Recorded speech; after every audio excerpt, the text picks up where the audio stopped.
the signals for the Baltimore Colts. Unitas gives to Amici. The Colts are the world champions. Amici scores. It's amazing, sensational, dramatic, heart-rending, exciting, thrilling finish in the history of college football. California won the big game. 5 seconds left in the game. Do you believe in miracles? Yes! Unbelievable. This is Phil Steele. This is Mike Burnham. This is Wes Durham. This is Mike Ashley. Hi, this is Chuck Foreman, number 44 of the Minnesota Vikings. Woo, mercy, this is handsome Jimmy Vane, the Boogie Woogie Man. This is Coach Fry with Virginia Tech Football, and you are listening to Big Dog Sports Talk. Are you ready to rock? Are you ready to roll? Okay, let's do it. You're in the doghouse with Rick Watson on Big Dog Sports Talk, presented by Pulaski County Sports and Entertainment. Join us in the Family Fencing Studios and chime in on the McClellan Chiropractic chat line. He's keeping cool with help from Little River Heating and Air, but this show is straight fire. And now, the big dog, Rick Watson.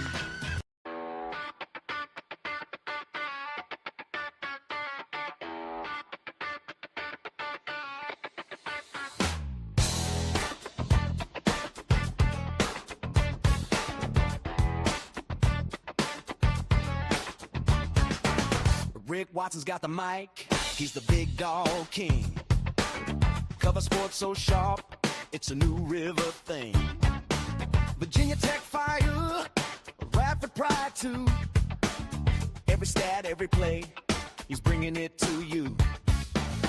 He's got that voice, deep as a valley, breaking it down, no dilly, no dally. Big dog sports talk, feel the bark.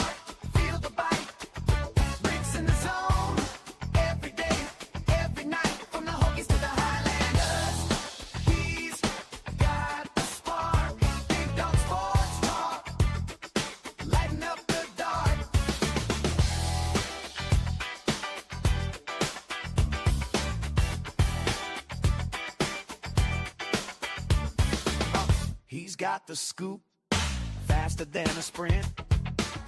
Calling plays like a coach, every word's a hint. From the courts to the fields, the stories unfold. Rick's play-by-play, worth its weight in gold. With a laugh and a growl, he'll pull you in. Big Dog's podcast, let the games begin. Big Dog Sports Talk, feel the bark, feel the bite.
It is the Monday edition of the program. Hope you had a good weekend. Wherever you might be, hit us up in the McClellan Chiropractic chat room. Also on the Professional Door Incorporated text line, 391-0788. Good morning, Prometheus. Good morning, Markin. Thank you. Nate, hello. Subscribe, like, and share. Good morning, Roski. Roski Doodle. Coming off the weekend, July 4th week here. America about to celebrate birthday number 250. Yes, it is 250. Man. Oh my! Yeah. Oh no! Oh no! That was out of nowhere. It really was. Thanks to everybody. We had a really fun time on Friday. We did our second Big Dog Pop. I think I'll do one this Thursday.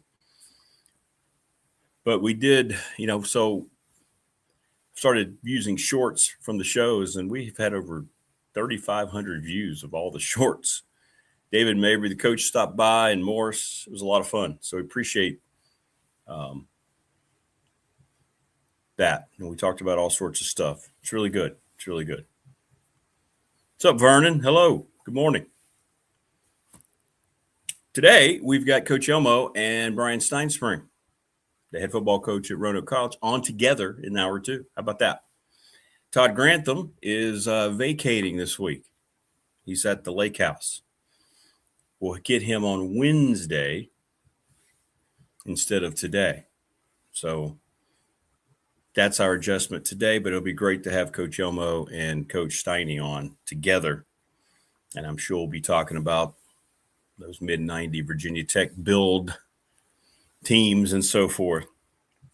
In a lot of ways, we're going back to the to that time now with Tech football and where they stand, trying to recreate success.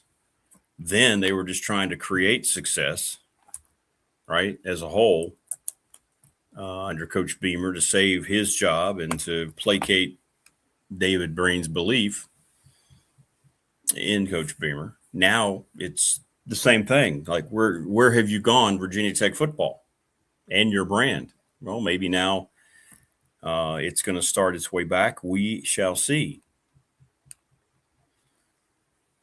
Very similar times. But we'll let those two guys just cook and have a good time here today. Coming off the weekend, I got to be honest, I'm very appreciative of what the World Cup means to the world, because that's why it's called the World Cup. And the fact that it's happening here, is it wrong that I'm more happy that it's bringing awareness to the complete hypocrisy of the NFL and the owners for not putting grass in for our American football players? I see these beautiful fields that they're flying over and implementing, and I'm just shaking my head, man. Just shaking my head. From the Delaware River in 1776, where Virginian George took his ragtag army across liberty or death, was the only cry they had to encourage their cross. Talk about patriotic gloss. What's up, Morris? What's up, Ray? Yeah, let's think about that for a minute. Let's say they were building and they won the Sugar Bowl. And what if that guy's next name wasn't Michael Vick? What if Michael Vick had gone to Syracuse, which we've heard Dwight talk about how really close it was? Donovan McNabb, the whole lineage of that type of quarterback, Paul Pasqualoni, that's where it looked like he was headed. Just imagine. So it's interesting the way fate plays its part. And I agree. I mean, Tech may have had success, but it wouldn't have been the national success. And no, I don't believe they get close to a national championship game appearance without that guy. No question. Hey, good morning, Brian. Wouldn't it be nice, he says, if the next decade of Tech football was like the mid-90s to mid-2000s? Yeah, I don't know if a decade, that's a good point. And here's another question for everybody. Can a decade be maintained any longer? All new folks, welcome, by the way. Please share, subscribe, like. Can you even think about the big programs? Ohio State, there's certain ones that stay up there. Alabama's kind of, I won't say they've fallen off a cliff, but they're no longer Alabama in the minds of many people, because you lost that guy, the Mount Rushmore of coaches, right? You lost that face and that presence. So it doesn't feel the same when you see Alabama in that uniform. It just doesn't feel the same. And they have fallen. You know, I don't foresee Indiana being a decade. I might be wrong. Michigan hasn't been able. You think about the programs, even the SEC, Georgia might be the closest thing. LSU hasn't. I wonder if we just have to focus on the way things are set up today with the money and all the. I wonder if we just have to focus on 3 to 5 years as being okay. If you can string together that, maybe. Yeah, Oregon's good every year, but I don't know if they're national. Maybe they are. They were in the playoff. They've kind of been, well, they've had their own money. They've been able to print Nike money for such a long time. And I think Dan Lanning's a good coach. You know, obviously he's done a nice job. But there's very few, right? There's very few that have that decade-long presence that continue. Like you used to be able to pencil in programs for a decade. I don't know if you can do that now. Maybe you can find like 5 programs, you think? Morris says Tech had the best chance to win a night in 2008. At BC on the ropes, Matt Ryan on his ass. Everybody in front of us lost. Defense blew it. Yep, the collapse in the end. They did.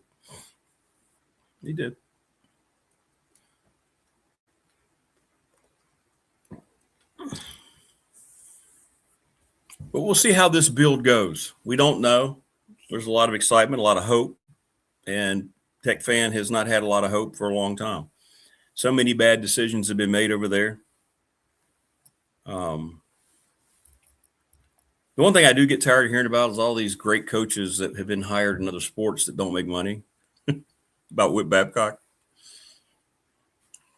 I was talking over the weekend, talking to a season ticket holder, a guy who's been traveling to some of these functions with James Franklin.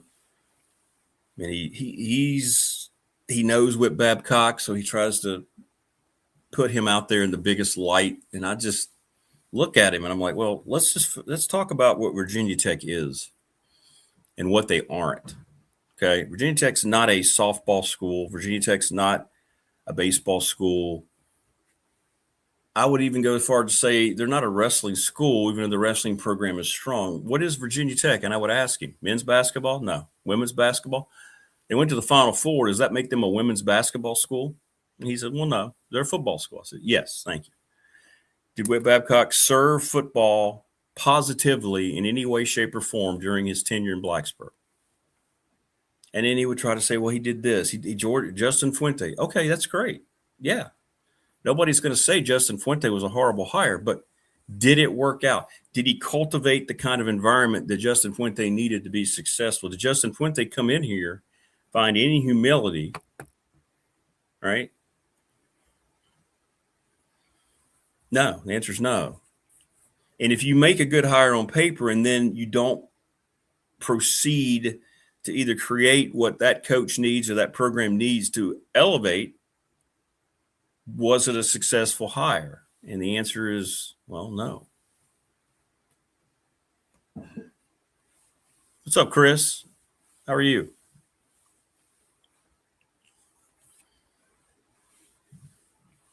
So he failed. And then you double down on it by hearing the noise about what an outsider Justin Fuente was and the arrogance that he brought with him.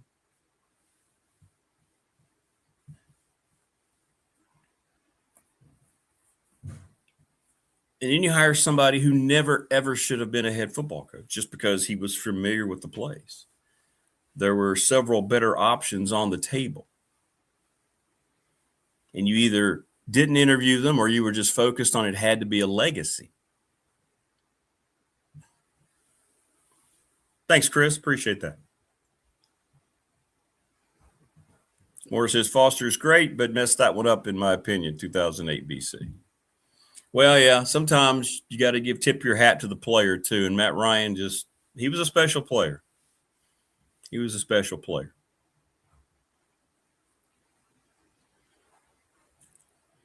So the Brent Pry era crashed the Virginia Tech football program. There's no other way to say it. And now he's back as one of your coordinators. Honestly, that whole thing gets stranger to me every time I sit down and I try to think about it. It really does. I mean, I hope it works out. I hope. So my point is, no, it wasn't successful because he failed the one sport. And, you look at his lineage of where he was. He didn't do good in football at any place with hires and so forth. And it's great that softball hosted a super regional and baseball hosted a super regional. Women's basketball went to a Final Four. Look how much men's basketball has struggled to keep up, the other revenue sport. Wrestling has been great, but they don't make any money.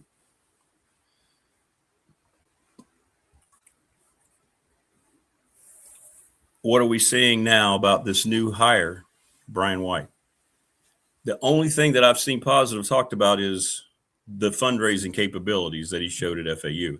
So it's about money, more money coming in.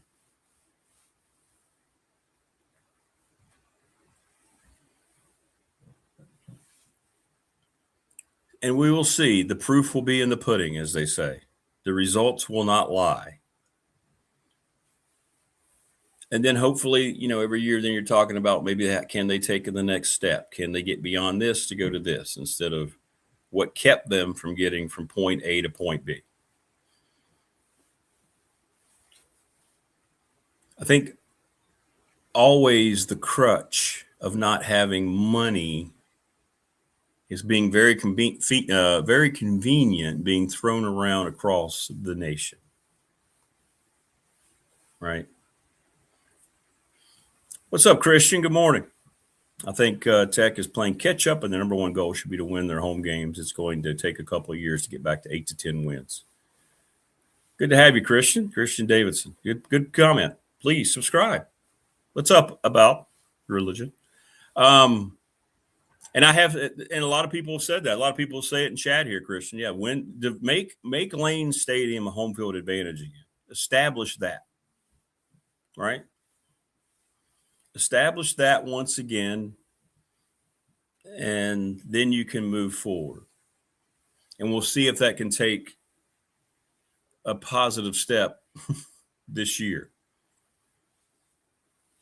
I mean, the home games that are there, they don't look as daunting, but there are some that could trip them up. The Pitt game in particular. Make that environment around the stadium, make it like it used to be. That's a good point. Yeah. Ramita says money and connection. He's worked with 4 ACCDs. The ACC president used to babysit him. Yeah. Yeah, win at home. Establish the stadium again. I mean, we've had opponents go on record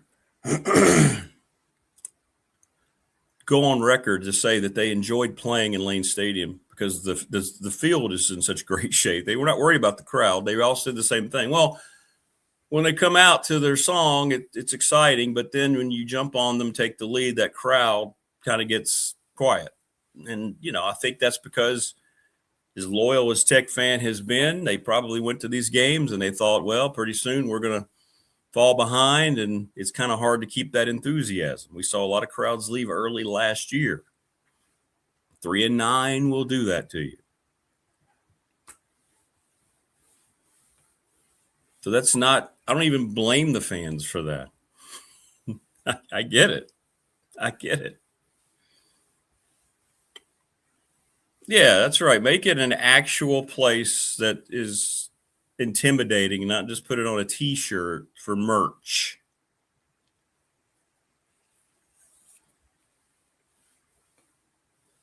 I mean, we had conversations last year with, Dwight, even Mike Burnham. It was like, you go through the opening of the song, the guys from Tech Sideline, you go through that and they make sure they show you the open, and yet you go out and you get curb stomped. It's like, okay.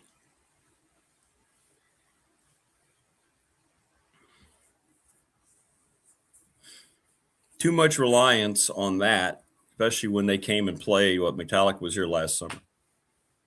But you gotta make sure because it's not the fans' fault. I mean, the fans are there full throat, ready to go nuts. They just have to have a reason to go nuts.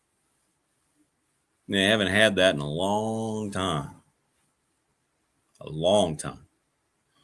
I mean, there's always going to be a game or two that you can single out, that had those old vibes, but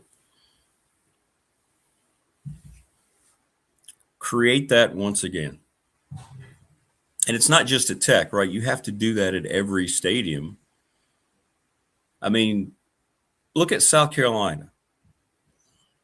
Now, obviously, it's another Tech connection with Shane, but that's a marvelous stadium that has a crowd, a very passionate fan base, but they don't very often get to make that feel like a home field, right?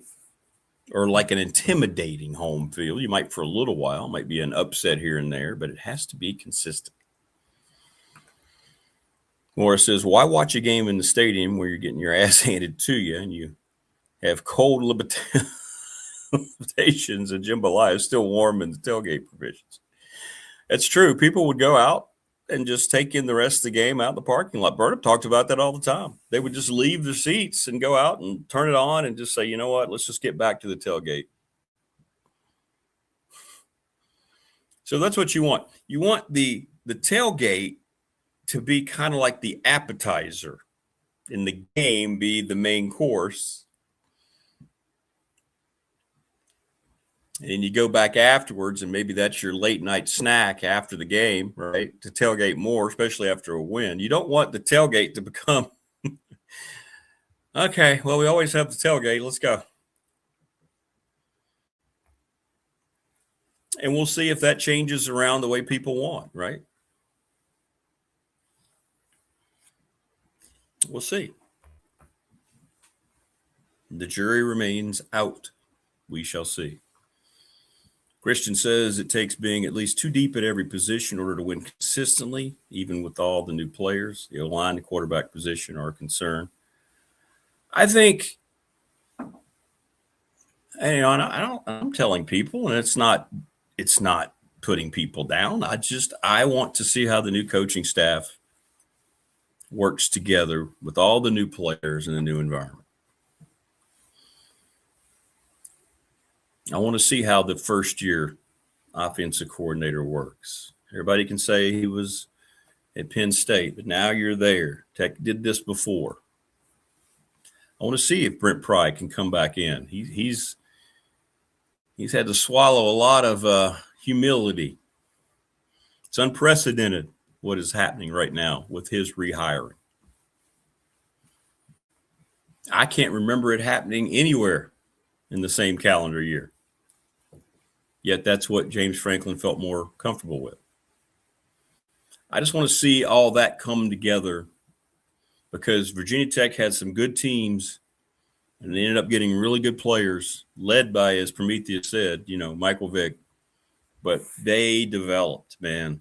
They had some really terrific coaches on those Frank Beamer staffs.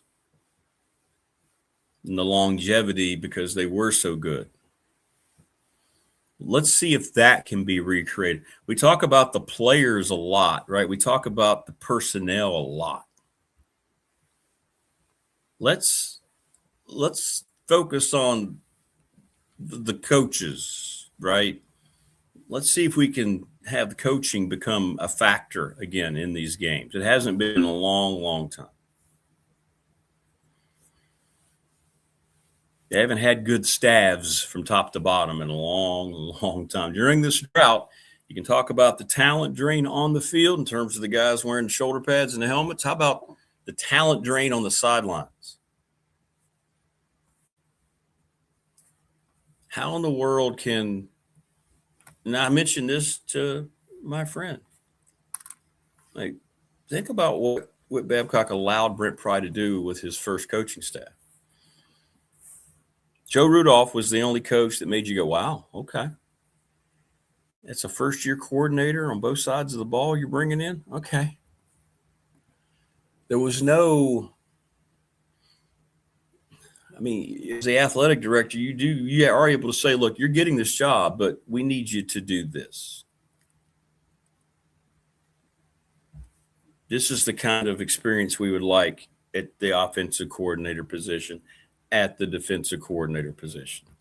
No, you're going to hire guys who don't have any experience whatsoever.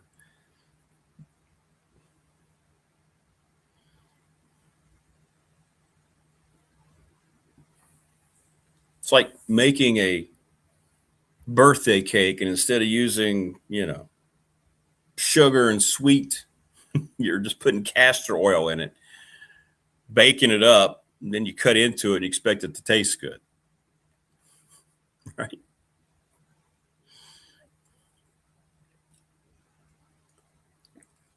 I would say that's accurate, at least on paper, Christian. Absolutely. Virginia Tech staff is mid in terms of experience and success. Yeah.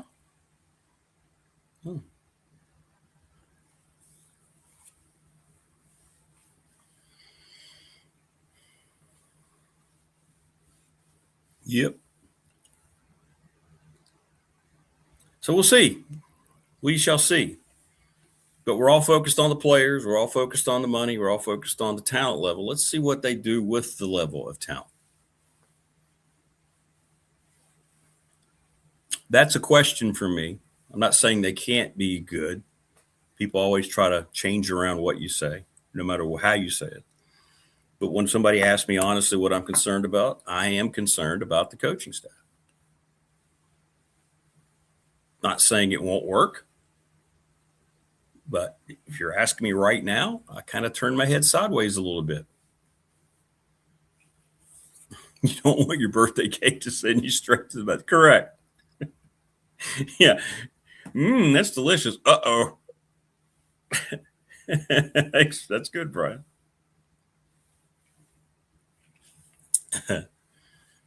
Looking forward to hearing from Chris Lester how he got back from the West Coast. I know his daughter got married. Hope that went well.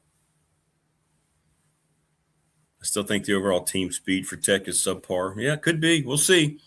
We'll get more when we see them and we kind of look at it and, you hear differing reports and everything. Everybody wants to, it looks great when people are out there in shorts and T-shirts. It's kind of like these quarterback camps. You're throwing against air. Oh, he looked great. Okay, yeah, of course. I just want to see it. And I think Tech fan is educated enough to where they're excited and they're accepting all these things, but they want to see it. And if they don't see it, they're not just going to blindly keep on going, well, we believe everything's great. Tech fans aren't stupid. Tech fans, they're passionate, but not stupid.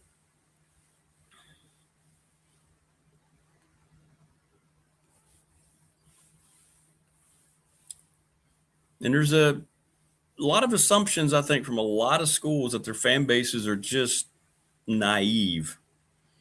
Tech fans not naive. They want them to win. It's who they are. But they're not just going to sit back. They're used to they know exactly what a bad product looks like. And if they start to see a bad product again, they're going to identify it pretty quickly.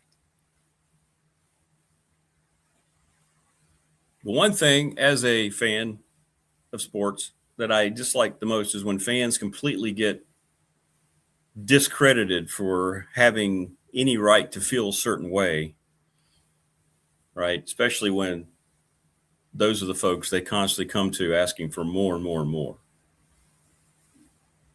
It's such a contradiction. There's an arrogance there.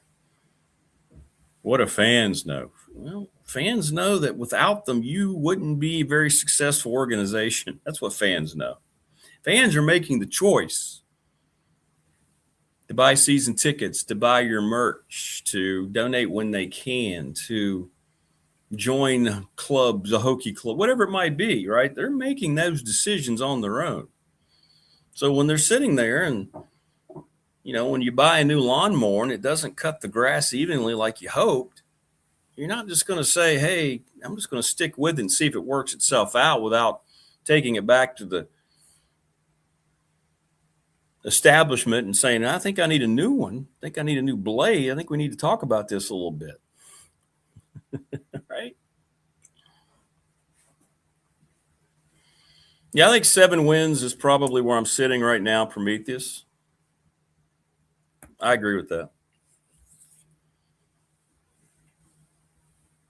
Sinadu?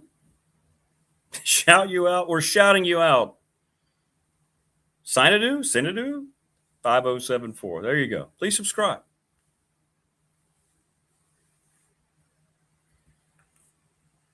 Fans had no input, Wayne says, on the wasted money for seat backs when money could have gone toward Wi-Fi instead. True. They just kind of forced that on people, and then people didn't like it. Shouldn't you have maybe at that point, as a gesture of goodwill, I don't know, how about when you're at the ballpark having a polling question or something, or go online and say, hey, season ticket holders, send them something else that says, what do you think we should do? What would make your in-stadium experience a little bit better, especially when the product has been so bad? Maybe get that input a little bit. There's a lot of lip service that's given to fans, right? And Franklin's been guilty of this too. There's a lot of, we can't do it without you.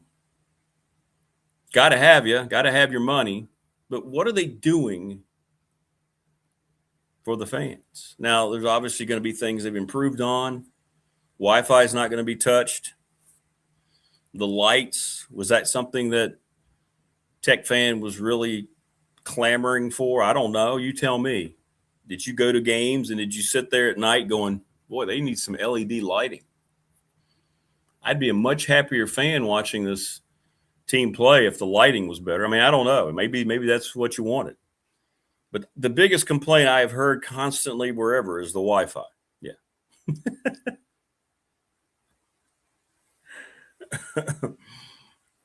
Good news is Salamanders got what they want.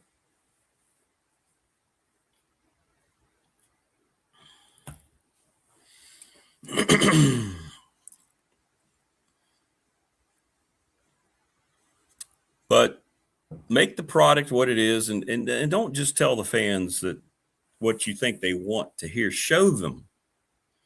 We talk about actions being the thing. Well, fans are showing you their loyalty with their actions.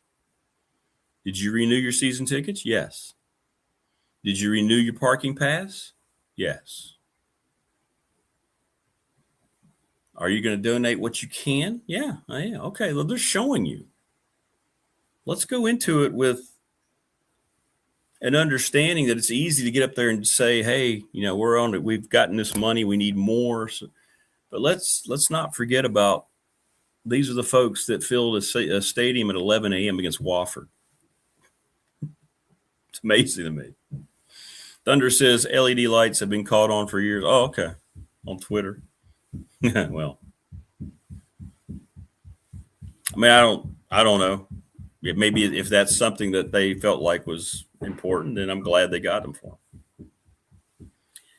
Wayne says, remember, they didn't cut down trees around Lane Stadium because of salamanders and creeks near. Oh, that's right. That's right. That was the reasoning, wasn't it? 7 wins. Yeah, 7. I think Prometheus is right. I think 7-5. You go +4 in the win column. And then if you get 8, then it's just, then you really got something going for 2027. I'd say that's very realistic. What's their over and under? 6.5? So yeah.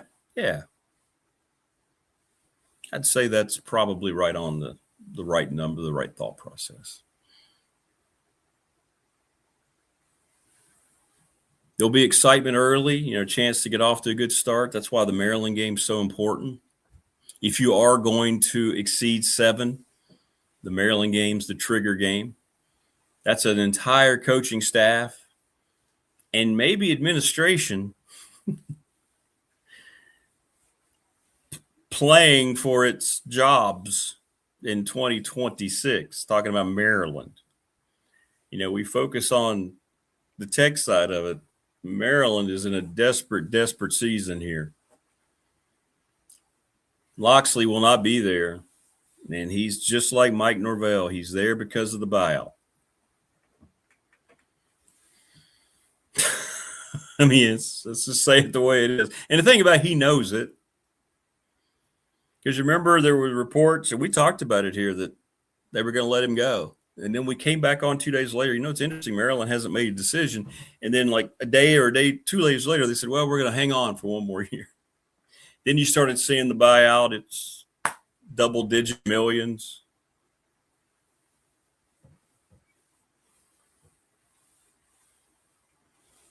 Wayne says the LED lights were a big deal with younger fans.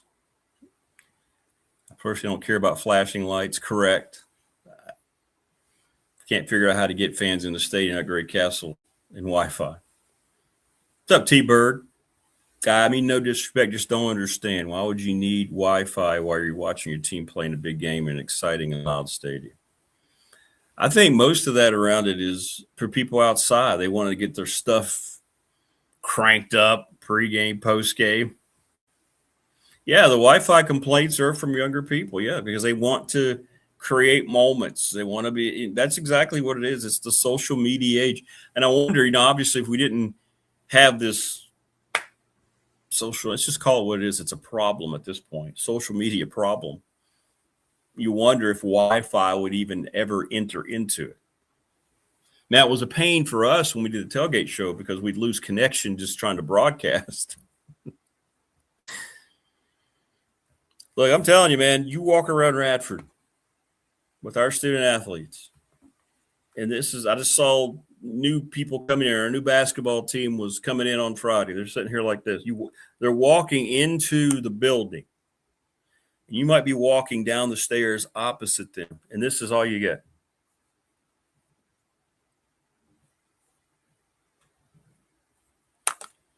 So, yeah.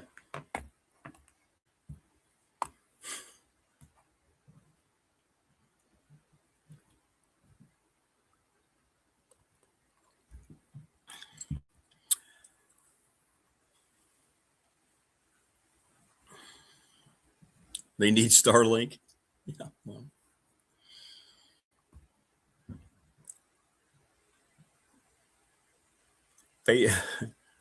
Family Fencing, sponsor of our studios, 540-200-8294. Reach out to Jason Green, Family Fencing. NRV.com. They're popping up all over the place. I heard the backpack program went great at the Super Bowl this weekend. 382-5525. We're going to have the bash here. Don't forget, the bash is July 18th. Man, they did a great thing for the community schools. They raised some funds. Every penny going to be donated, by the way, distributed evenly. You talk about a great program. Congratulations to the Super Bowl. Sundown Electric, the Smith Brothers, 5-star reviews, satisfied clients, superior craftsmanship, attention to detail. One of the best. Thanks to the Smith Brothers. ReadySetFund.com. If your sports team, your organization, you need to raise some money, reach out to Bob Christ, BOBCRST11 at gmail, ReadySetFund.com. Talked about professional door, Travis Williams. We're a few days out now from July, and we're going to have some really cool stuff. We're going to be talking about more celebrating year 40 for your garage doors and the maintenance of your garage door. So stay tuned here in a couple of days. National Bank member FDIC, the exclusive banking partner, BDST here on YouTube. My exclusive banking partner, the attorney Ryan Pry. We need a question this week. What is your BDST fan question of the week? Ryan is 701 West Main Street in Radford, Trust and Estate Planning. Little River Heating and Air, Charles Lee. A lot of folks have already heard, just in and around the neighborhoods here, had their air units break down already. 553-2971. We're presented each and every day by Pulaski County Sports Entertainment. Going to try to get Jonathan on this week. He just got an award. Talked about Mark Hunley, McClellan Chiropractic, sponsor of our chat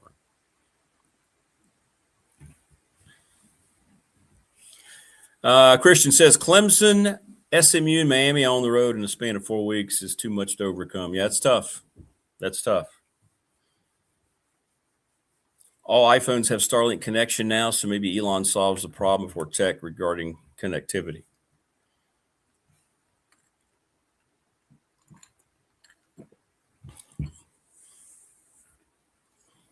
Yeah, I haven't heard very much negativity about Starlink. It's true. We've got Coach Elmo and Coach Steiny coming on together here at 7. You don't want to miss that. Todd Grantham is he's on holiday. Todd's on holiday. He'll be back on Wednesday.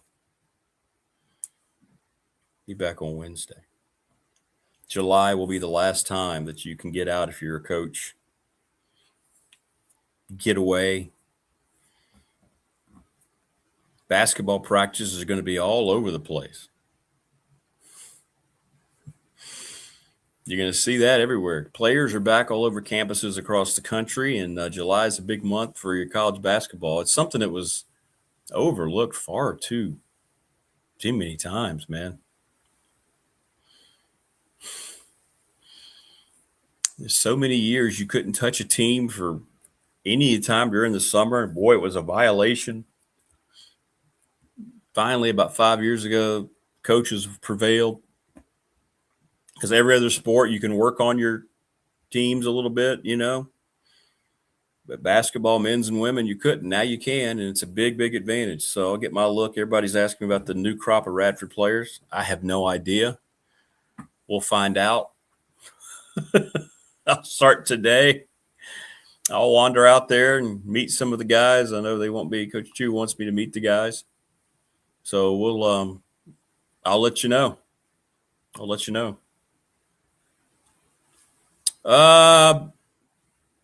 Three players returning. Everybody else will be new. So there you go. You're going to have a dozen new guys, which is why I don't know who they are. I just don't know yet.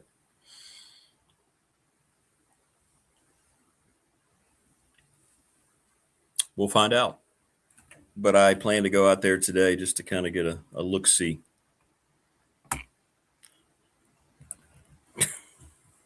And this is just the way it's going to be going forward. I hope, man, I don't mind saying this. I hope this group gets more acclimated to being at Radford and being part of the community than the last group. What's up, really? Really, hey. Welcome. Please subscribe.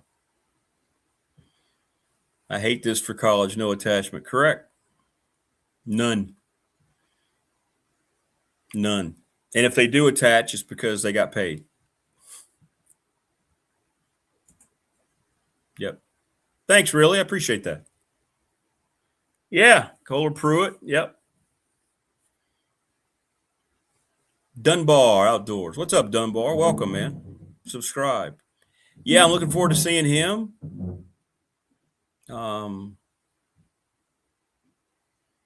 But I don't know yet. You know, I just don't know. I'm looking forward to meeting them. A lot of little lower profile kids, if you will, in terms of what was brought in last year for the dollar amounts.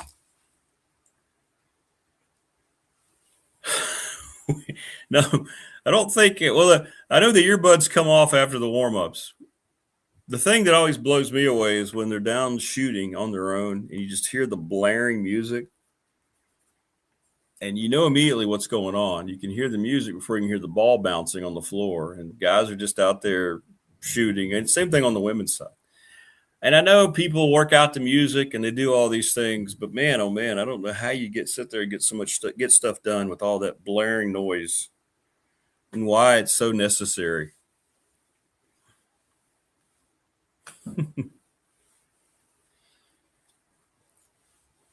But I don't know what time workouts run. We'll find out. I'm guessing early afternoon, probably after lunch, something like that. But this is where we are, especially for places like us. It's just the acceptance of that's it. We talked to J.D. Byers over at, he was in New York with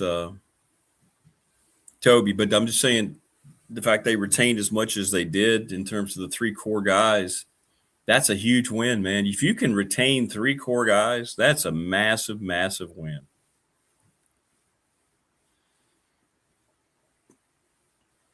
Radford lost all of their core guys.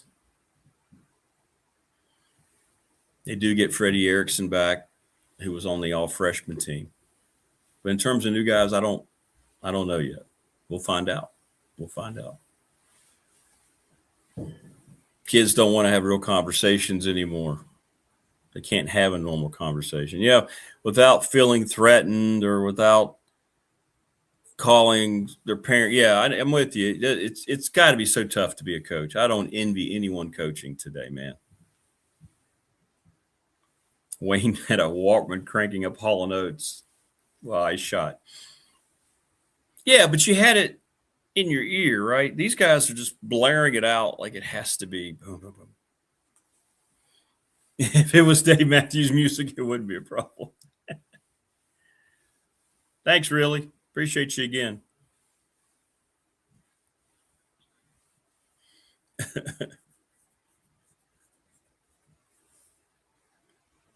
Christian says if fans think if Franklin is just like Cignetti and can win instantly, they're going to be disappointed. Yeah, that's an anomaly of all time. That is an anomaly in the history of college football, what Kurt Cignetti did. And it doesn't really matter what happens going forward because he's already accomplished something that was universally not even thought of as being impossible because no one ever even considered the possibility that Indiana football could compete for a national championship. And it did in back-to-back years and then won the whole thing. It's still – I don't think we pay enough tribute to that. We've kind of gotten away from it. And, we're here in the southeastern part of the country, Southwest Virginia. We're in the ACC country, even the SEC. We don't have any clue about Indiana football yet. I don't know if we give it enough. It's the most amazing story in the history of college football. What's happened at Indiana, the all-time losingest Division I program. So I don't think Tech fans are putting this in that category.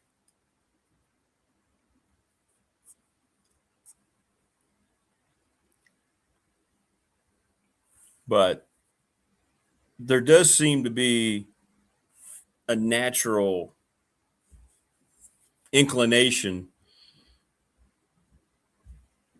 to believe they're going to be successful very, very quickly. And maybe that happens. I don't know.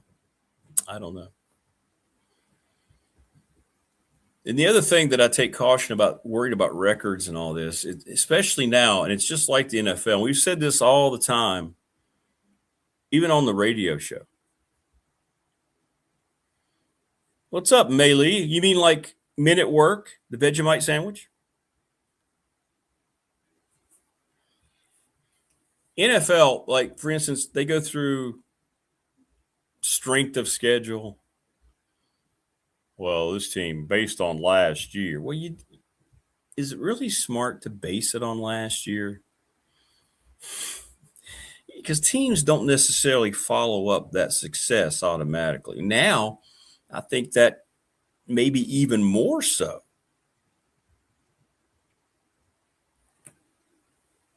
I believe in college football, you can't assume anything even more than the NFL. Like, who was good last year was last year. Who's going to be good this year? I don't know. Especially when you look at all the major coaching turnover at the majors, in all the major conferences. And we're not talking about one coach. We're talking about his whole staff, Tech being included. So on paper, games look tough. Going to Clemson looks tough, right? Going to SMU. But who knows how those teams are going to unfold? You don't know. There might be some teams on there that you don't think are going to be tough that end up being a problem. It goes both ways. So I don't like to get pigeonholed into wins. You know, sometimes at some point you're going to have to make a prediction, and I will. But I want to see how it works.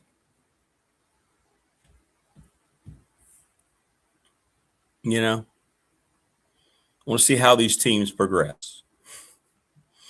How do all these new players that come in as starters, how do they get acclimated? How do they fit in?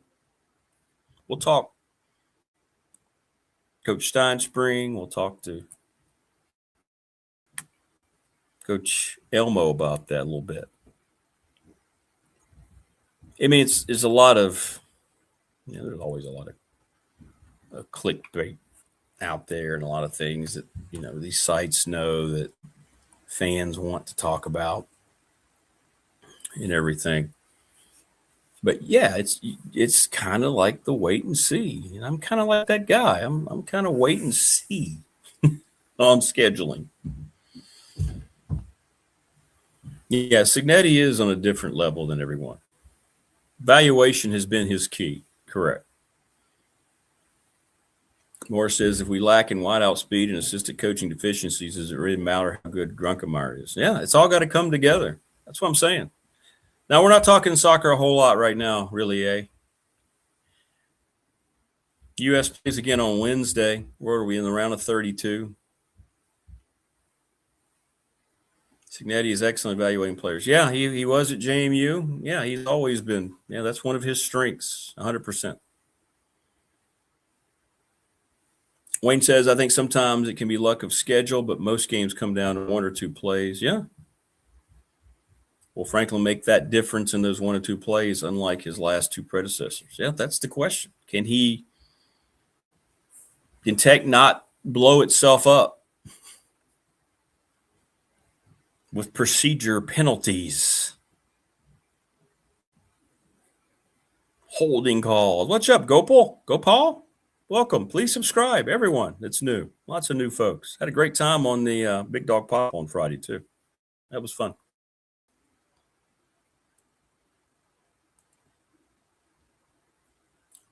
I think we're going to do it this Thursday night because most people have Friday off. I know we do it Radford. 4th of July observed.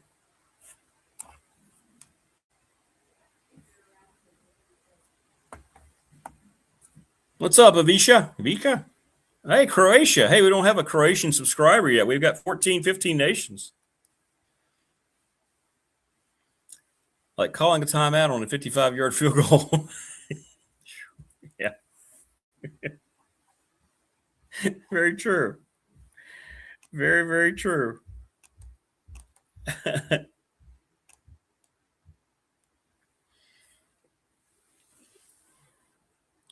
Speed was always Beamer's strong suit. Coachers, players, assessment ability. Yeah, they had some fast guys, man.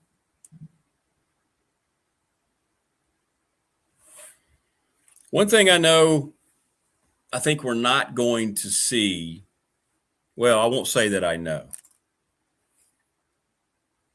The one thing that I think I've learned already from Franklin is that if you do see those type of things happening, there's going to be more immediate accountability for hopefully the player and the coach of the position.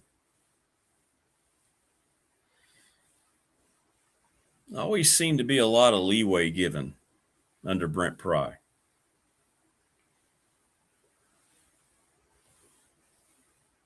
I don't think that's going to happen.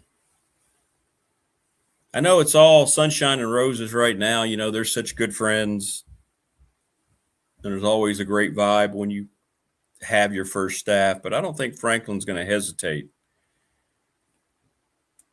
if somebody's not doing what they're supposed to be doing, or if they're unit or the part of their football team continues to be the one thing people are talking about every week as to what is a consistent deficiency.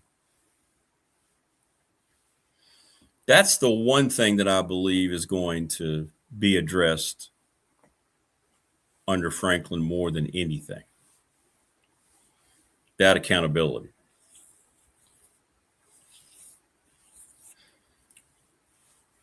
So, yeah. Lots of folks on the professional door text line. I feel really good, Mike and Steve, about Ethan Grunkemeyer. I do.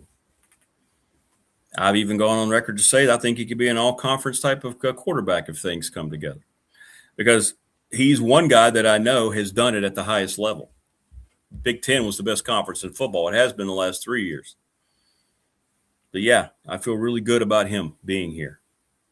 As a matter of fact, he is the one recruit that I felt like Franklin had to get. Talk about everybody else you want. He was the one guy he had to get. I am betting the players don't show up when they feel like maybe like a certain other coach is still there loud. Yeah. Yeah.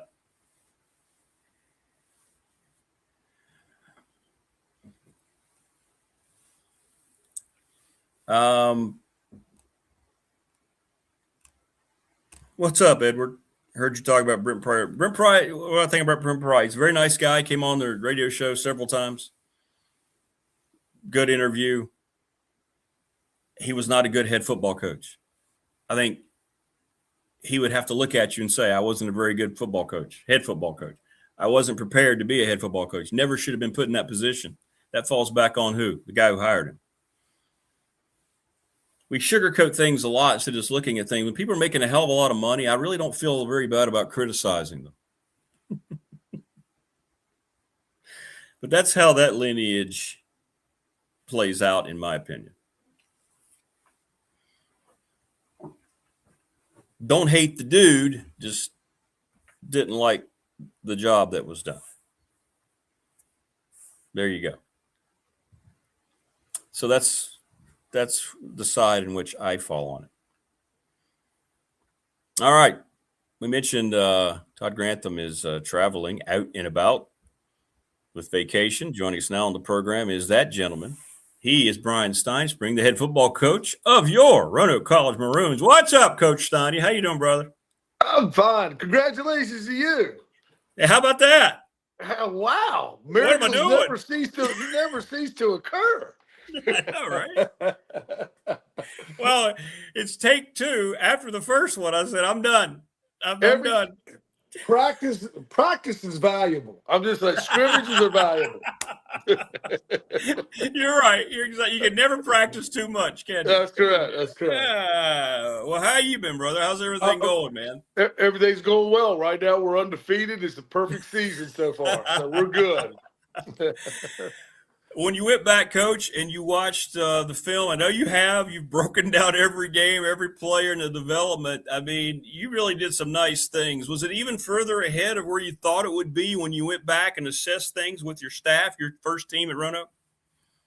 Rick, you bring up a great point here. This was the most scrutinized season I've ever been in, and I did it, right? I said, this is what we're going to do. We went back and looked at everything, how we traveled. I mean, everything that occurred during our season. And, I'm actually amazed about the way things transpired. I'm not satisfied by any stretch of the imagination. I tell people this all the time. We're here, and we made a really good statement last year, but we haven't arrived. And there's a lot of things that need to take place. We have to improve ourselves at the line of scrimmage. The number of missed assignments, which is to be expected, but we got to get past it. Were critical errors. That's the difference between winning and losing, or being in a position to win the game at the end. Those things have to improve, and I put that on us as a staff. I mean, it's not what we know; it's what our players know. And if we're not executing what we need to execute at a high level, then that comes back to us. And So it was a really challenging time. that we went through. We had our offense study our defensive staff study our offense, all kinds of things like that we did. I felt like has improved us as a staff. Recruiting has improved us as a team. Our work habits, all these things that we felt like we wanted to take this opportunity to go back and say, okay, what did we do well? Let's build on it. What did we not do well? Let's either get better at it or get it out of our thought process. So it was a very, very diligent time, but it was a very productive time for us. Well, and it's great to hear about recruiting. I'm sure they're seeing what you're building down there, right? And that had to be something that was a big difference for you when you went out now, right? As opposed to just coming up and saying, hey, this is what we want to do. Now you've shown this is what we're capable of doing, right? Absolutely. Part of our official visits, we have this little moving forward part of our presentation to the families and to our student athletes, prospective student athletes, and one of the things that we do is we show the first locker room. It's a set of aluminum chairs and little crates that we got from Walmart. And, you can buy those things in a bundle. I didn't realize that. You can buy them in this big, huge bundle. And that was their locker room, right? And then we showed where they worked out. No air conditioning, just basic operation that had it served its purpose. Our meeting rooms where we met. Some of us, my staff meetings were out in the hallway. And just to see the evolution of what has occurred from one year to the next. We took the last frames that we show is this first team picture and the second team picture. And the first team picture, Rick, was kind of like when I look at that picture of all those young men sitting there, it looked like they were all sitting at the DMV, 16 years of age, waiting to get their first driver's license. I mean, that's what it looked like. I'm like, wow. So it has been such a joy to watch this thing evolve. But all that's done is motivate you even more. Okay, we've got this thing going in a good direction. We got it going. We got it up. We're here. I mean, those type things. But now, what can we do? What's the next step? This will be harder. I tell our staff all the time, this will be harder. We set a standard. We won 6 ball games. Okay, well, that's the standard. Now it's how do we get better? And how do we improve upon that? And so that's the big challenge for us right now. Well, I know that Nick knows about building programs wherever he has gone. And wait. Okay, so here's the purpose of life. Every time I tell my team, find that moment that defines your purpose in life. This is it for me right now. I'm on the radio with the big dog, Coach Elmo. Talking about you're here and arrived. I feel like I've now arrived. Jesus, Steiny, get a life. Come on now. What's up, Coach Elmo? Good to see you. Coach Steinspring in the house with us. Yeah, you guys know a little bit about building program, huh? Well, I'll tell you what, you're just listening to Brian in the last few minutes there. He's going to find out, as I did when I went to coach at Ferrum Junior College. I was 28 years old. I'd been 5 years in, quote, Division I ball at Richmond and William Mary when it was, the Southern Conference was a big deal back in the day. And, but the 4 years at Ferrum Junior College in all my 40 years were without a doubt the most gratifying of all places, we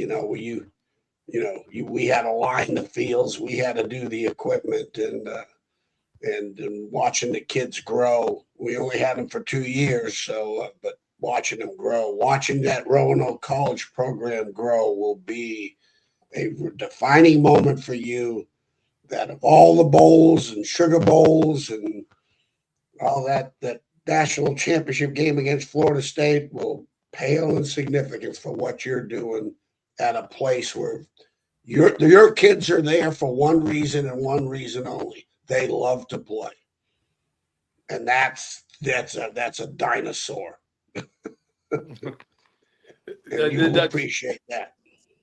I couldn't agree more with what Coach Elmo said right there. I've told people before, this has been probably the single biggest endeavor, difficult endeavor, but the most gratifying. And so we're enjoying this process and that's going on right now. And I step back and, I'm going to make sure I enjoy this ride. If there's any way possible, I'm going to try to enjoy this ride. Sometimes we get so caught up in the moment, you forget to enjoy the moments that you're in. So, again, we got a lot of work to do, but I appreciate it, Coach Elmo. Well, you're welcome. One thing, you've been able to retain your staff, hadn't you? Right? I mean. Yes, sir. Right? Yes, sir. Yeah, that's the key. And you've got a staff that's, enjoy them while you can because they're good enough. They're not going to be there long, and that's a good thing. Well, we dodged a few opportunities this whole off season, so yeah, and that's okay. They're going to okay. come. I've been to your practices. I've seen them work with those players. The only guy that I got some question is that damn offensive line coach you got. Damn. Hey, I thought I was back. I thought I was back at Virginia Tech in '93. I said, "Oh my God, Brian, come on now." Those kids love Brian. Brian, and this is the best thing about it, which is really gratifying, and I love it. I love him for this. Brian coaches the offensive line. And you know what? That is so smart to do that. Take the toughest position and put your best coach in that position, because it's also about evaluating it too. As I've always said, Rick, on the show, there's two positions that you better have: a great evaluator and a great coach. Offensive line and defensive back. And the rest of them, go recruiting. Good quarterback coach, excuse me. Yeah, I love your defensive coordinator. I love your defensive staff. I think they do a great job of getting those kids to play as hard as they can play, and that's impressive. So, and I'm sure it'll continue and just keep getting better talent. That's the key, right? That's the key. I'm a good coach when I got good players. I can tell you that right now. I've never been accused of screwing up good talent. Coach Steinspring, what's for our viewers here? They're just loving this. By the way, can you talk about what are some of the things that you run into now when you're going out trying to find players and so forth? We know we know what's going on at the highest bidder in Power 4 right now. But what are you seeing? What do you hear from kids and their families when you're going out? I think that's a great question, but to them it's just, as Coach Elmo said, these guys just want to be able to play ball. Now there is a second piece, Coach Elmo. They do want to get a degree. Okay, they want to go to a good school and get a degree.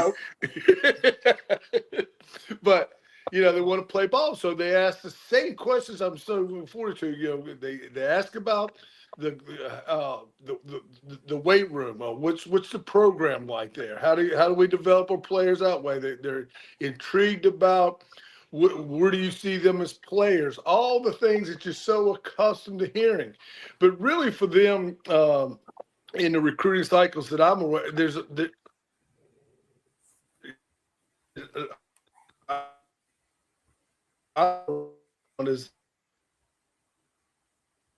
so much uncertainty for this changing landscape, as we like to say, the changing landscape of recruiting. There's this unknowing about where they fit, what their next station in life is going to be, where do they fall, how does this thing work with the way that the recruiting is going now. So you get a lot of questions from that. You get a lot of questions from high school coaches. They especially the high school coaches that have been doing this a while, and they're like, okay, I have this young man, but he's not really getting the look that I was expecting him to get. And that it always seems like it comes to me because I walk in, I've been doing this for a while, and they say, Coach, am I doing something wrong here? And I tell them, no, it's just the way the things have changed, and it's not going back. So that's what I get caught up in some schools about, just talking about what do they need to do with their kids to get them the look, and especially when you talk about the Division I or Division SCS kids that are still out there kind of trying to find out where they fit in this scheme of recruiting. Coach Elmo, if you were at Roanoke College today, you mentioned how much appreciation you would have. Great comparison when you're at Ferrum. I mean, you would enjoy this, wouldn't you? Trying to go out and just find guys with that kind of passion. You wouldn't have to worry about the other side. You'd be all over this. It is, the joy we had at Ferrum watching those kids develop, and especially, and I think Brian, you'll really appreciate this. When even when I played there, and especially when I coached there, between the freshman and sophomore years, all of a sudden they're freshmen, and next thing you know, they come back in the summer, particularly when they come back in the summer in their sophomore year. It's like Christmas morning. It's like, wow, this kid ain't the same kid. I mean, we've had him come in at, I'll give you one great story. We just had a reunion of the 68 national championship Ferrum team. There ain't many left. Okay. But they've done it for 40 plus years. Yeah.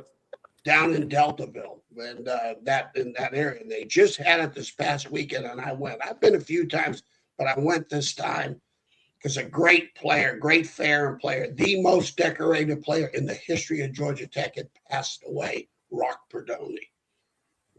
This is a guy, I played high school football with him. He came over to this country. He was 6 years old and could not speak English. Italian. Dad came over, first generation, brought the whole family over. Played in my high school, didn't get recruited by nobody. About 200-pound, 5'11" defensive lineman, goes to Ferrum. His freshman year, he starts. They lost one game. The next year, sophomore year, they win the national championship, and he is the junior college defensive lineman player of the year. So again, just the maturation between freshman and sophomore year is tremendous, as I'm sure you've seen with your players. Then he goes on to Georgia Tech, and Brian, here's the all-time that you'll sit and go, no friggin' way this happened. Georgia Tech was on the quarter system. He goes down there in March, and 1 week on the campus, and they're right in the spring ball. 20 days. On the 21st day after spring ball, they elected him captain at Georgia Tech. Wow. Have you ever heard of that? Never. That's a never. He goes on there. They have one of the best seasons they've had in decades. He's the MVP in the Sun Bowl against Texas Tech. They lost to Notre Dame because, he's a consensus All-American. Bob Hope at that time, Kodak made all 6 All-American team. The Lombardi Award, the first year it was ever given, was 1970. When Vince Lombardi had passed, and they established the award then. He was second to a guy named Jim Stillwagon in the Ohio State. So without a doubt, he is the most decorated player and he was 5'11", 240 pounds in Virginia Tech, and everybody said too small, can't play. And he went to Georgia Tech and became a consensus All-American and one of the greatest players in the history of Georgia Tech football. So all these guys, Wayne Stennett, here's another name from Brookville High School. Remember Eddie Martin, Brian? Absolutely. Well, Eddie was a Ferrum boy. And they both played at Brookville High School. And here's Wayne Stennett. He's a 180-pound linebacker at 6'3", and he's a tall guy. And he didn't know. We're all trying to avoid going to Vietnam, so we don't know what the hell we're doing. I say all of us, but so Eddie Martin goes, well, let's go to Ferrum. They won a national championship. So Wayne Stennett goes to Ferrum. Again, you talk about development as a linebacker. We were talking about this weekend and laughing our ass off. He doesn't make the travel squad. So the old school bus fan called the Golden Goose is driving around Route 40 going to Newport News to play the apprentice school. And there's old Wayne sticking his thumb out trying to get back to Brookville because he didn't make the travel squad. He's going home for the weekend. Okay? So, hey, you can't make this shit up, Brian. No, you can't. You can't. A week later, the center got hurt. They got no center. They got no backup worth a damn. So Coach Shorten says to Wayne, he goes, hey, can you snap? Can you be a center?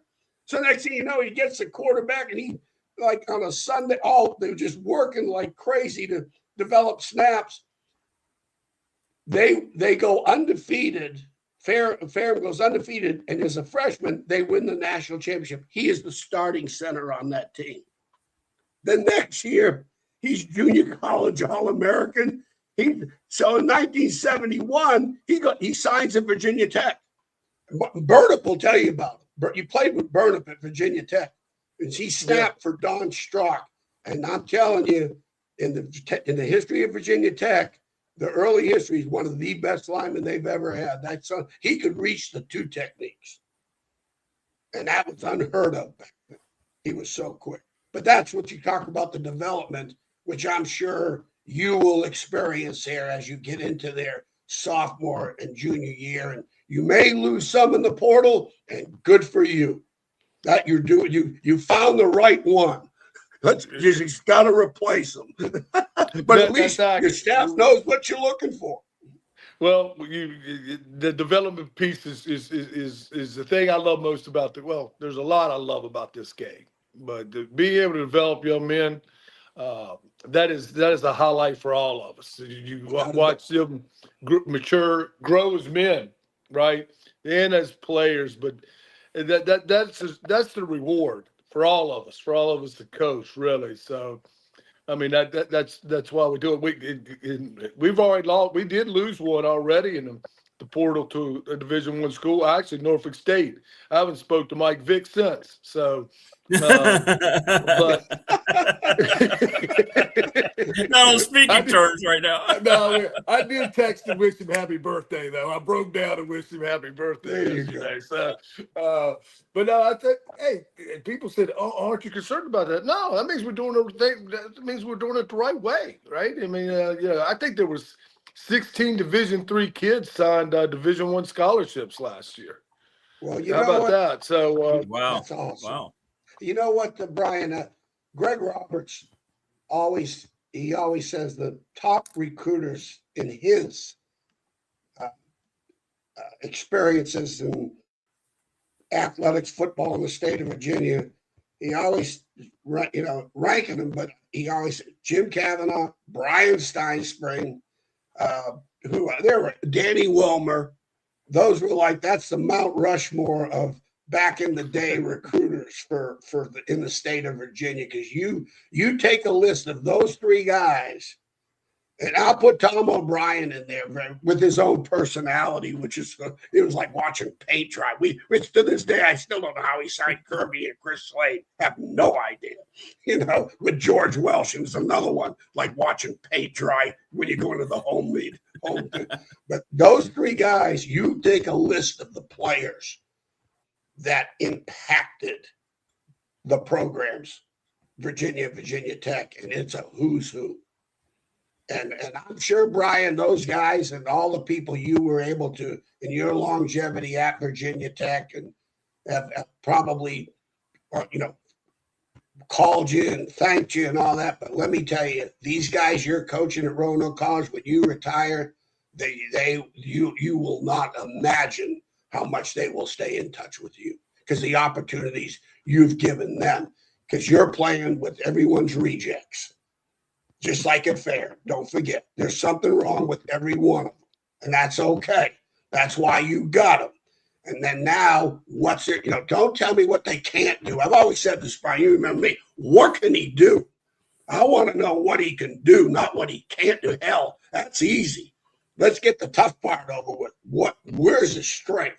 And that's what coaching at Fairham taught me in terms of player development and looking at a kid to say, okay, here's his strengths, here's the liabilities. this position can maximize his strength. Let's go. And let's put him there. And this is why it'll be, I love it when I come up there and watch. I'm going to try to get up there for the preseason as I always do. It's so much fun watching you guys coach those kids. And they're like, all your kids are like golden retrievers, man. They're just coming with their tails wagging and want to be loved. They are. They are. It is. But they are so happy. I'm like, oh, yeah. Okay. Oh, yeah. Man, I get to play football. You got to go in there and anytime you walk into the high school and you probably got a guy that you're recruiting and you want in your program, but ask the question, Coach, who's the guy on your football team that's number one, that loves this game more than any other player you have on this football team and can't live without it? And if you lined up your football team, would he beat the crap out of every one of them? This is beautiful. Okay. This is beautiful. I may not know about him, but send him down to see me, please. There's no doubt. When you start talking about recruiting, everything is a standard, right? Height, weight, wingspan, foot speed, all these things. Here's one.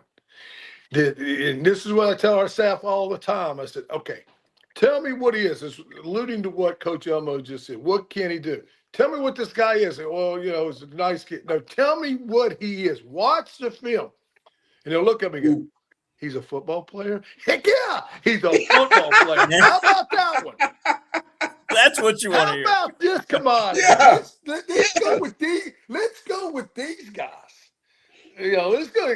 What is he? Is he quarterback? Is he tailback, running back? What is? Coach, he's a football player. Go get him. Go get that. There was a story I had heard back in the day. I think Danny Ford shared this with me. So, back in the day, the SEC would give about 60 scholarships or whatever back in the 60s and 50s. And they said that after, he'd go out and he'd go get some great players, but then he'd send the staff back out. He'd save about 10 scholarships. He says, go out and get me guys that will live and die for Alabama football, that have enough talent. And he said, and Danny used to tell me, those are the kids who would end up playing. No, there's no doubt. They're going to find a way to get in that too deep. Hey, just think about the kids. And this is for a later day. One time I went back and said, okay, in this day and age, who would we have not taken? Right? Who may be in the course of your career, Coach Elmo, in this day and age, who would you have not taken because of the landscape of where we are right now? And I sit here and I think about a guy like Jake Grove or Will Montgomery or those guys, and they just sat there and they were short, they weren't this, they weren't that, but they love football. And when the ball was snapped, you wanted him in your huddle. Okay, you did not want him on the other side of the line of scrimmage, right? So they're the ones that end up being the best, or at the upper echelon of the game, right? So that drives us all. That's Coach Elmo. We're gonna start getting up here. We're gonna start spitting and shouting and all that. We start going down this realm of thought process of what it is about finding those guys that love the game. I mean, hey, if I didn't have the game, I'd just be walking in circles, right? It gives people direction. It gives them we talked about starting the show with purpose. But, those are the guys you win with. At the end of the day, when it's 4th and 2 and it's late in the game, and find me those guys who want to be in that situation. I used to talk to wrestling coaches all the time. Kevin Dressel. I talk to them all the time about recruiting. I mean, you go to a state wrestling tournament, Rick Watson, 42-1, Phil Elmassian, 50-1. I mean, sign them up. No, I mean, okay. How do y'all differentiate these guys? Is it hips? Is it what is it? Everybody's got their thought process, but the one denominator, common denominator that wrestling coaches tell me, I want the guy when it's 2-2, period 3, 1 minute left, that finds a way to win the match. That's the guy. Yeah. Well, Brian, what you're describing, this Coach Norton always used to say, ain't nothing but a winner. Ain't nothing but a winner. And, so what defines the winner? Well, the number one thing, as we all gone through this in this business, is finding those guys that are get out of their own skin. They don't have a selfish bone in their body. They're givers. They're not takers. They're givers. And they love, they literally love. They don't want to let you down. They don't want to let their teammate down. They've been brought up that way. And as well as I do, people, the home visit, I'm sure the home visit, I've always said when I went into a home, I knew there was a guy that was going in before me and a guy that's going to follow me. And let me tell you what, I was going to make damn sure that family knew my name and they knew who I was. Because there's some coaches that go in there, some of the families, they'll, oh yeah, coach from the school came in. No, Phil Elmassian from Richmond was here. And I was going to make it so memorable. I may not get the kid, but they were going to remember who the hell I was and impact them and tell them the truth. Be a truth teller. First thing I would say, hey, college football's hard. He's going to call home and he's going to want to quit. Now, the problem is, are you going to say, oh, we'll put you in the portal, you can leave, or are you going to tell him to stick it out? I would ask him that. I would ask him that today. I would probably not last. If you would probably fire me on the road recruiting today, because I'd walk into that home and the first thing I would say when he calls home, because it is tough. Every coach is going to come in and tell you what you can do for them and all that. I'm going to tell you, college football is really, really hard. It is hard, and you are going to quit. You're going to think about it. I don't care who you are. If you've never played for anybody that you never thought about quitting, you got a soft-ass, candy-ass program. Joel Hicks, all right, Rick Watson, I'll guarantee you, after that third day on the Oklahoma drill, you're going, I don't know. 2 days, baby. Yeah. What am I doing? Do I want to do this anymore? Okay, I know, Rick. We're going to let Coach Elmo and I going to let you talk here, Vince. No, this is great. No, I'm loving it. You guys keep going. Hey, we're having a staff meeting, Brian. We do appreciate you being here, but it's amazing to me. What Coach Elmo just said, we had Wyatt Teller over. He was working out, getting ready. He was still working out. Came over to Roanoke College. My kids loved it. I said, y'all come on the field and watch. Oh, that's cool. That's cool. So, but he told the team, he told a group of offensive linemen, he goes, you know what drives me? I don't want to let the guy beside me down. So Coach Elmo just made a statement. Said, okay, that's coach speak. I love it when people, oh yeah, great coach speak. No, that's real facts. Write that down. I just wrote down something to Coach Elmo. He's still teaching me to this day, right? but that comes from a guy that's making a lot of money doing it, right? And that was the lesson. That was lesson one that he told a group of offensive linemen. I didn't want to let the guy beside me down by not knowing what to do, not knowing how to do it, and then not playing each play like it was the last one. So in about 1 minute and 22 seconds, he did more than I've done the previous month with this group, right? He validated everything that I was saying. And then the second thing that Coach Elmassian said about, you got to be honest. We're an official visit. I'm up there giving the best speech that I could possibly give to a group of parents and kids. I mean, I got this thing mapped out. The staff sitting there listening to me. Here's the moment. And I said, now listen, if you like being in the comfort zone, if you like being comfortable, then this ain't the place for you. And I look at my staff, and they're like, "Oh, dear God, he's lost it. What is he? Hey, we're gonna play. We're gonna go to the swimming pool on practice 2. Halfway through, we're going to the swimming pool. We're gonna have a bar. If you like being in a comfort zone, if being comfortable is complacent, if that's where you like to live your life, then this may not be the place for you. But see, when they get here, they understand that. Oh yeah. Yeah. No, there's no shock value. There's no shock value to them. And I tell the staff, if they don't come because of that statement, then we don't need them. They're not going to be here anyway. They're not going to be here very, very long anyway. There's nothing that's going to earn trust faster than being a truth teller. There's no doubt. Right. A truth teller. And telling, and being truthful with them and how they're going to develop them and how you see them in their future. And, even that, that's how we got Cornell Brown. We just told him the truth. We didn't fluff anything up getting him. Told him, we said, hey, it's just, we need you to turn the program around, but let me tell you, this is what we expect from you. This is how I see your future. I hope you see the same things, but this is how I see your 4-year plan here and making history in this program and being very truthful and telling them it's going to be hard. I'm just telling you, I told him, I said, this is not going to be easy and it ain't going to be fun, except when you win games. That's when the fun begins. The fun part of football is winning. Practice is not fun.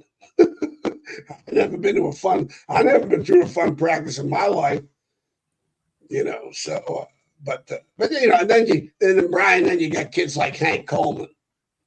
Hank Coleman's from George Wythe High School in Richmond, Virginia. I'm at the University of Virginia, and I rejected him. I couldn't find a place for him. He was a tailback linebacker, could run.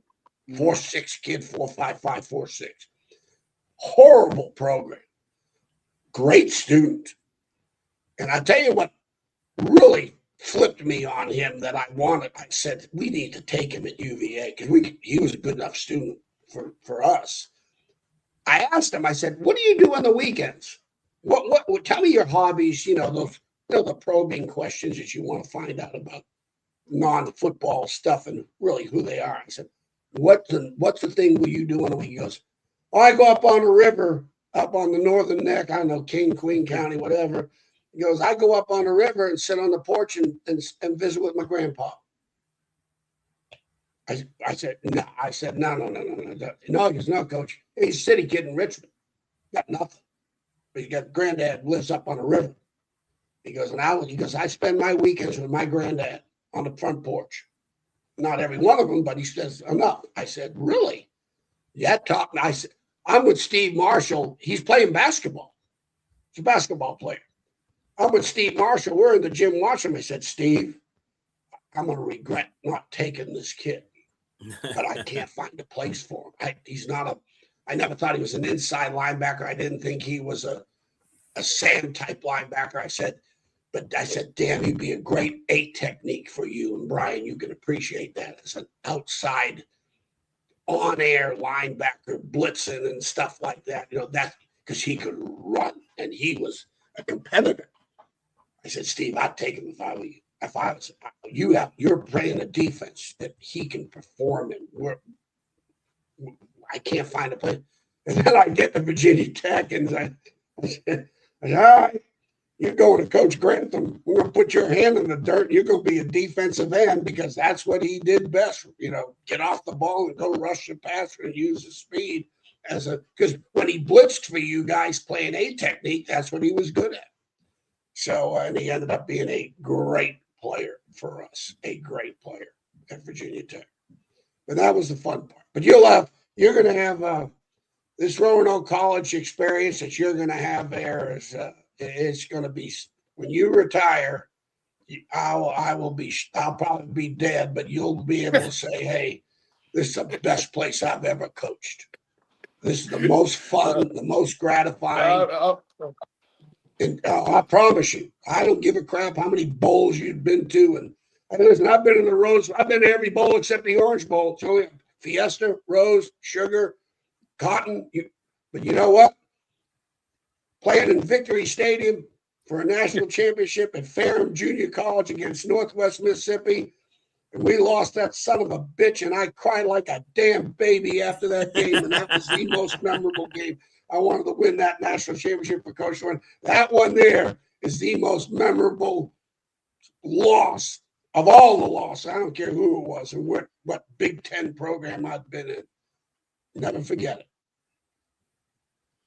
Coach Stonsbury, let me ask you, when I talk to former players that went through Virginia Tech the time you were there, they always highlight their experiences with you, not necessarily talking about what you taught them as their offensive line coach or offensive coordinator, but what you taught them about life and how much genuine concern you showed for them as young men and how they've carried that through.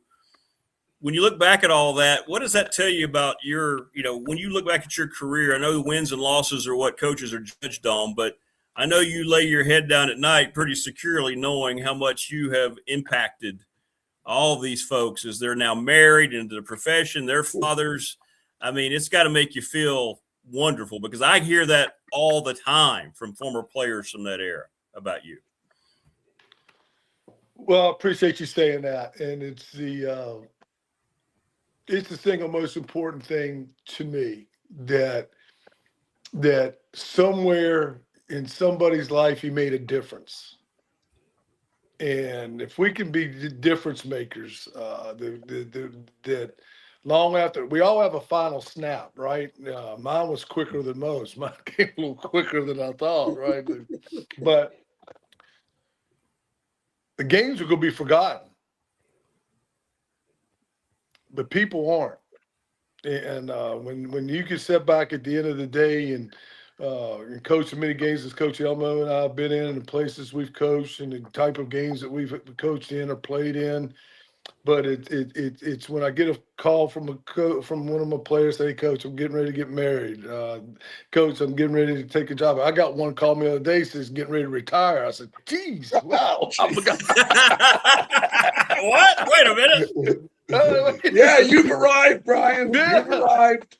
That means so. That means everything. And you talk about that.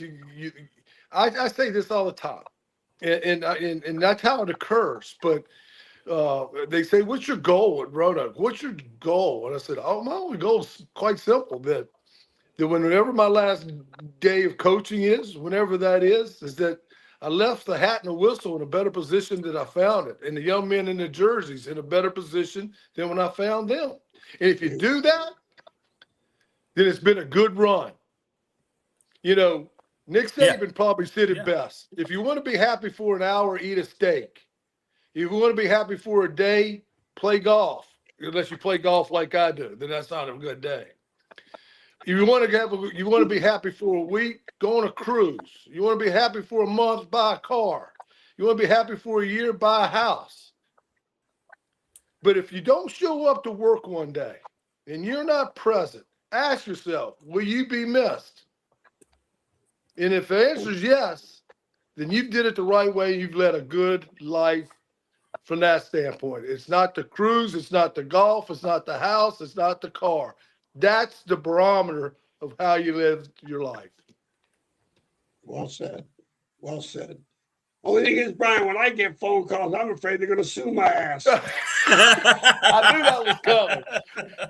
You get really good calls. I get calls like, "Oh, Jesus, here we go." This guy's lawyering up. Took him a while. Every time Coach Elmo tells it all the time, he goes, every time I run in to see one of my ex-players coming, I'm trying to gauge is he coming for me? Is he going to have a bat in his head? Is it a handshake or I need to put him up? I don't know which way. Hey, when we had that 86 reunion about 4 years ago, we had the 86 reunion.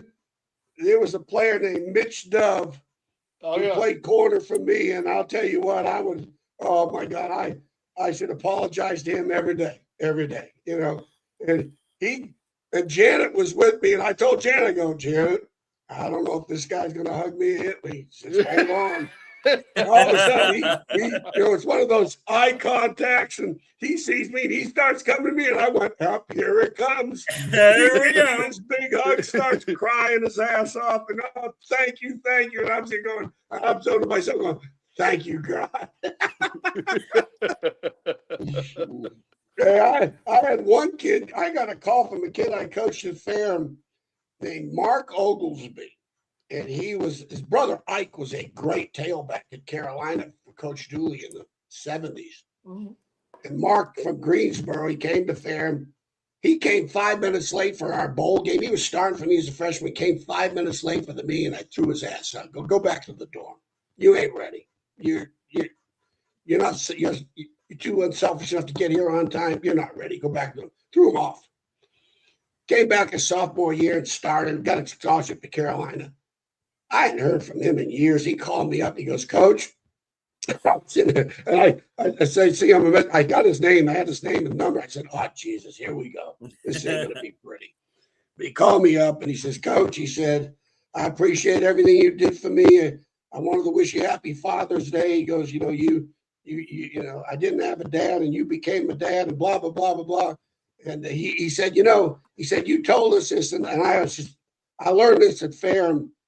One thing, playing there and coaching there, and carried it with me in coaching and at William and Mary with the academic, as stringent as it was, I would say, you know, at Ferrum and at William and Mary, academically, athletically, you better take these words out of your dictionary or you will not make it on both ends. Try, can't, free, and easy. Those are the 4 words. If they're in your dictionary, you're going to flunk out at William and Mary, or you're going to walk off that field at Ferrum. You ain't going to make it. You're not going to make it. You better get them out of your dictionary. I mean, I'm talking to myself as a player and as a student at William Mary and as a player at Ferrum.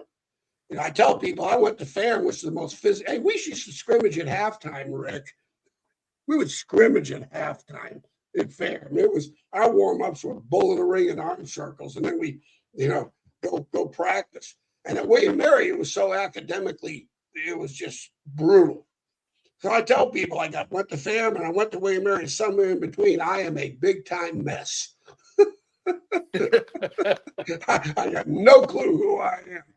But I used to tell him. And so he said, Coach, I raised my children on that philosophy that try, can't, free, and easy will not be tolerated in this house. And I said to myself, well, there you go. That's a whole lot better than I'm going to sue your ass.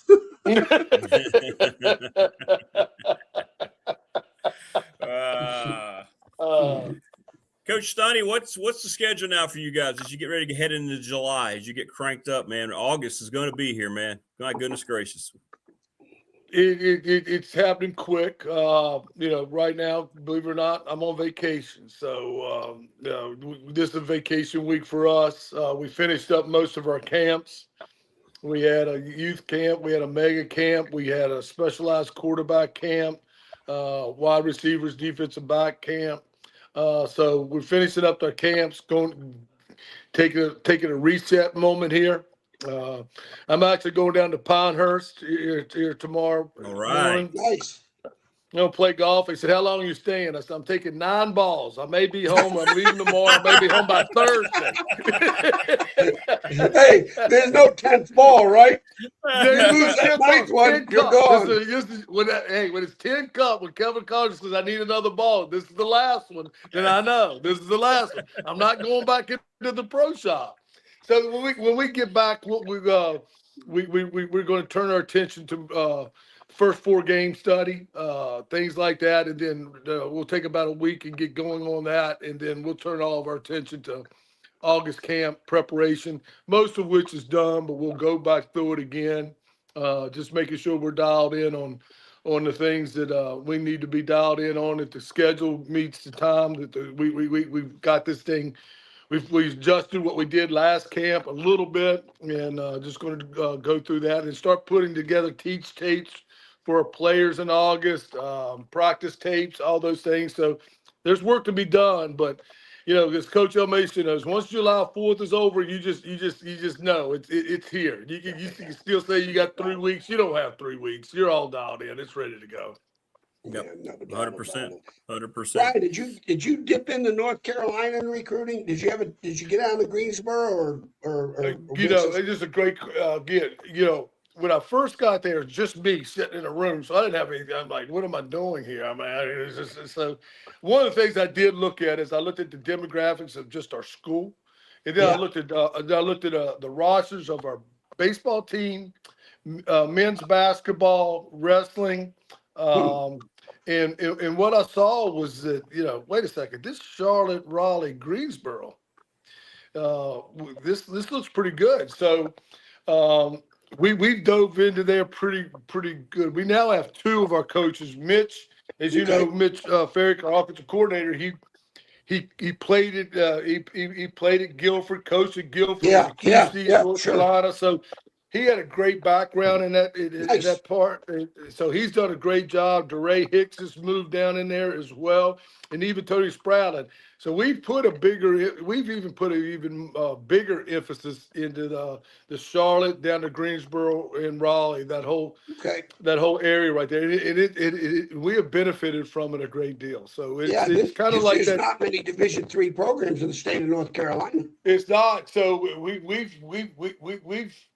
been able to go against some of the Division II schools there and have some success. So good. It is something we've continued to place great value in, and when we place value in, we sacrifice time and personnel to get in there even deeper. And it's been a starting quarterback's going to be from there. 2 of our offensive linemen. So Gavin, good for you. It's gone well. It's actually part of the footprint now. That's what I think should about. Be. So it's now part of the footprint. When I did that study for you when you first got there, when I studied the 2 deep at Rand, you asked me. Yes. Remember the Randolph-Macon, Hampton-Sydney, I don't know, maybe a couple of other schools, but the top teams in the ODAC. I did a 2 deep study from where they were coming from, and I was just shocked at the amount of North Carolina kids for Randolph-Macon, particularly in the 2 deep. So that's where it started with. Yeah. That's where it started with what Coach Elmo did. I mean, we looked at that thing and he said, "Wait a second." And he said, "This is where you need it," because it wasn't part of the big radar scope for me when I first got there. And then Coach did that for me, and we started looking at this thing, and then we went down there, and we've had success. So now we got 3 coaches in different areas down there that it's become a home base for us, part of the footprint, right? So, and Coach Elmo got us started. We were. I mean, you look at our team, and then what Coach Elmo did, looking at the other teams in ODAC, so we got to go try to get our brand in that area as well. I was wondering if you were able to not just follow up with that, but where that took you, because when I called Jeff Hansen, great friend of mine, great recruiter, not a good recruiter, a great recruiter. This guy's a bulldog. When we were at Richmond, we had players. We had some really good players that he got. So I called him up. I said, "Jeff, why does Randolph-Macon have all these kids?" He goes, "Phil, there's not many Division III schools in North Carolina. They got no place to go. I think there's only like 1 or 2 in the whole damn state. As opposed to the state of Virginia, geez, you got to know that. Every exit, right. And it's competitive for the in-state kid, and picking your spots, and hopefully you can put your fence around that. And then they had kids from Southwest Virginia, which you lose a kid from Roanoke to Randolph-Macon. Now it's like losing 2 players, and now you got to play against him if he's worth a damn. So that's always win your border wars, as you well know. You know that better than anybody, in your recruiting experiences. But that's great. I'm glad to hear that. That's awesome. Like I said, we went from 1 guy down there to now we have 3, and it's really benefited us, and appreciate your help on that, because I don't know that I would have, as early as we got started on it. And recruiting, you got to get in there first, and you got to build a name and build trust in recruiting. And we were able to do that to the point that it's been really beneficial to us. It really Brian, have you seen one question I want to ask you, because I've heard this from the MAC guys that I know that are still in coaching. Because of the portal, I don't know if it's trickled down to Division III. Because of the portal, they were telling me guys in the MAC or in the Mountain West, they're able to at least talk to players they had not been able to talk to before, because there's less scholarships given to high school kids. There's more high school kids that these Power 5 guys that can get on campus, because before they would have maybe been recruited by Power 4, but because of the portal, there's more scholarships. There's less scholarships available to the high school kids. Are you seeing that trickle down to your division or not? I know that you're not scholarship, but. Yeah, we're getting there's kids that have moved into Roanoke College. Christopher Newport that I keep a lot of tabs on, because that's kind of who I studied when we were starting a football program, because I thought Christopher Newport did a great job in their startup. And Matt was there, and he gave me an open book, truthfully, to what they did. But you see guys transferring in. Christopher Newport's quarterback, Appy State's quarterback, transferred back into Christopher Newport because he didn't have any game tape. Got a whole year of game tape and got signed a scholarship to Penn State. So you see this portal system works both ways here. Not to the standard of what we see in the power forward, those type things, but you do see a little trickle down because of it, and that's what I was alluding to earlier in our conversation. The high school coaches, the guys that Elma, they've been doing it forever and know the recruiting as well as we do and understand it. They're like, I got a kid here that he'll reference a guy that we took at Virginia Tech, and he said that's who it is. I can't get a sniff for him right now. So he's got to go somewhere, and it just starts moving down the ladder a little bit. And we've been able to benefit. I think there's some guys that I was going to say there's some guys at Roanoke College that play at a high level, but pretend like I didn't say that. Okay, I didn't say that. That's right. There are no more. That's it. No, we don't have anybody. No. One other thing, did you know? I went back. That kid from Radford that went to Elon, that's now at LSU. Yeah, I went back and watched that kid on high school tape, just like I did with the Carpenter kid from Roanoke Catholic when he was at Virginia, when he was at JMU. He beat that Carpenter kid, beat that center from Virginia so bad they moved him to guard the next week. Beat his ass so bad. So I said, I called Todd Grantham. I said, Todd, he was 6'2", 225 out of Roanoke Catholic. I told Todd, I said, that boy would have never walk on at JMU. We'd have scholarshiped his ass at Virginia Tech. That's not the hindsight. That's a fact. You know that, Brian. We'd have taken that kid. Oh, I know. I know. I was at the University of Delaware trying to recruit him, and of course he went to JMU, and so now I had to try to figure out how to block the kid. Well, guess what? It didn't work out very well. I'll tell you, I loved him out of high school. But how about the kid how did he get missed? I watched him play. He's a big kid. I'd have made a safety or a linebacker out of the kid, if anything. Hey, remember we were sitting there at Fork Union? You were making a decision on Al Clark. Al Clark. Remember we were on the field? Yeah. I told you, I said, Brian, if you don't take that boy, there's nobody on that field you need to offer. Just send that JV team home. I said, he's the best athlete on the field. I'll take him as a safety if you don't want him. Right? That's right. That's exactly right. Everybody missed on the kid from Radford. Not because I don't know. I'm at VMI. I'll offer him. I'm the only guy. That doesn't surprise me. Okay. I'm glad to hear that. And I said, we said, we're going to be able to get this kid. I said, they're going to screw this up. Everybody's going to screw this up. Just everybody be real quiet. Don't anybody say anything. Talking about Landon Clark. Yeah. Talking about Landon. I'd actually called him when he got the deal with LSU, and I called him, congratulated him. He said, well, Coach, I appreciate everything and all the support. I said, listen, you know that contract you got? I'm trying to build a weight room down here.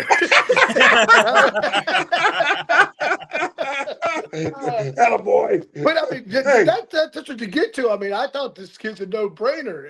And I've always said, I said, it's kind of like we said about Cam Chancellor because he's playing quarterback. I said, here's a great, hey, Coach Elmassian, this word. When was the last time you heard this word used in recruiting? Hey, the ability to project the kid.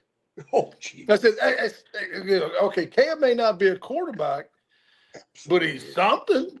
That's why you used to say it. That's why they call you coach. Figure it out. Take a talented guy, figure it out. But he's something. I like that. And nobody did it better than us. Atlantic Clark said, okay, let's just take quarterback. Let's just say maybe he's not a quarterback. He's something. It's called safety. Yeah. Hey, okay. Hey, if you can't read the coverage, go. Hey, if you can't read the coverage, flip a field, make it go play one. Play a coverage. That's the one criticism of the young coaches today. They got no clue, and they don't. They don't. And I'll tell you why I can say that with credibility. It's not because I get off my lawn, the old school. I get, when I go down, I get asked to speak to staffs of evaluations and, how to evaluate, because that was one of my strengths, as you well know, and because of my junior college experiences more than anything. The projection, they look at the position off a highlight tape, and that's all they can see is the position, and they move on. Wait a minute, you mean kids playing tailback? Well, okay, maybe he can be a linebacker. Maybe that's what's missing today. And I think at your level now, you can have more fun in coaching because you can do that. You will do that because that's how you're going to be able to win games at the Division III level. You get to, just like at Farron. They may come, like Wayne Stenner comes in as a linebacker. Next thing you know, he's a starting center for Virginia Tech. And probably one of the best centers they've had at that time. Or my guy talked about, Rock Berdoni, who nobody wanted. He was a linebacker type guy, DN, and next thing you know, he's the most decorated player in the history of Georgia Tech. And when you get your guys making first team all conference and whatever, and you never know, may get a shot in the league. You just never know. That's when the fun will begin. Yeah, there's no doubt. I mean, the ability to project a little bit and to see, what kind of kid is he. Just because he plays tailback doesn't mean he's going to play tailback down the road. I mean, I got moved 3 times at James Madison in a week. I got started off with an 80 number with the 60. Hey, with the 58, didn't work the 60. The numbers got bigger. In 1 week. We hadn't even been in pads yet. I'm like, what the hell are you talking about? So, the ultimate insult there now. I think one of I tell our staff, I say, okay, maybe he's not this at free safety, but he's a physical guy. Maybe he's this. Maybe he's a whip. Maybe that's that whip we're looking for. Maybe he gets bigger and that whip becomes a backer. Brandon Simonis, right? Whatever it may be. But sometimes your answers, this is what gets lost in it. Sometimes the answers to your problem is on your roster, just may not be in that particular room. No doubt. Position room. No doubt. But if you look close enough, it probably is on your roster. Yeah. You can find, you can turn over the rock within your roster before you get to the high schools. Yeah, that's cool. No doubt. Brian, I don't know. Did Bud keep this? Remember when I got to Virginia Tech? Because, you know me, my philosophy, you got depth, your first string wasn't worth a shit. I ain't worried about depth. Give me the first 11. We'll figure the depth out later on. Yeah. I need 11 guys. Let's start with the first one. Okay. But I remember when the recruiting meetings, I brought a philosophy in there that made sense to me at the time, because the limitations in scholarships, no portal, no. And I said, look, he's got to be evaluated in 2 positions before he's getting offered on defense. And I don't know if Bud continued doing that down the road. Oh, I do remember in all of our discussions, all of them. It seemed like, hey, I know he's a backer. He's a whip, could be a backer. He's a backer, could be. There's always the could be. Potential to be. He's a defense. He's going to put his hand down. He's going to go from standing up and making tackles to put your hand down and making tackles. Right. So it was always that position flexibility. The ability to project. Dwayne Brown from tight end to tackle. That worked out to about $8 million a year for him. So, there you go. That's right. David Cadella, another tight end from Fork Union. Again, it goes on and on. I mean, you sit there and look what Elmo did. I mean, we lost players. I mean, Coach Elmo was in the transfer portal long before this transfer portal ever started. I mean, we were doing that at Virginia Tech in 1993.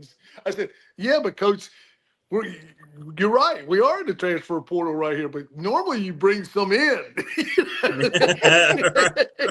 but guess what? We get to find Killer Yarbrough and Scott Jones, two walk-ons. Exactly. But I mean, Cornell went from a linebacker to defensive end. Lawrence Lewis, same thing. Hank Coleman, same thing, right? You just it goes back to his initial statement, not coach speak, facts. What can they do? That's right. And it changed all of them. It changed us. Changed their lives. Coach Elmo, I got to tell you quick because I usually again the other day. I remember everything this guy says. Be careful. You're going to lose a bunch of. He's going to start getting calls too. This is a good story. This is a good story. So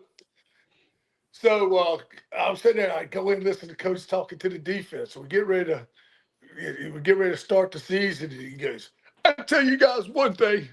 I've been to a bowl game for 30 straight years. And I'm going to one this year. The question is whether you're going with me or not.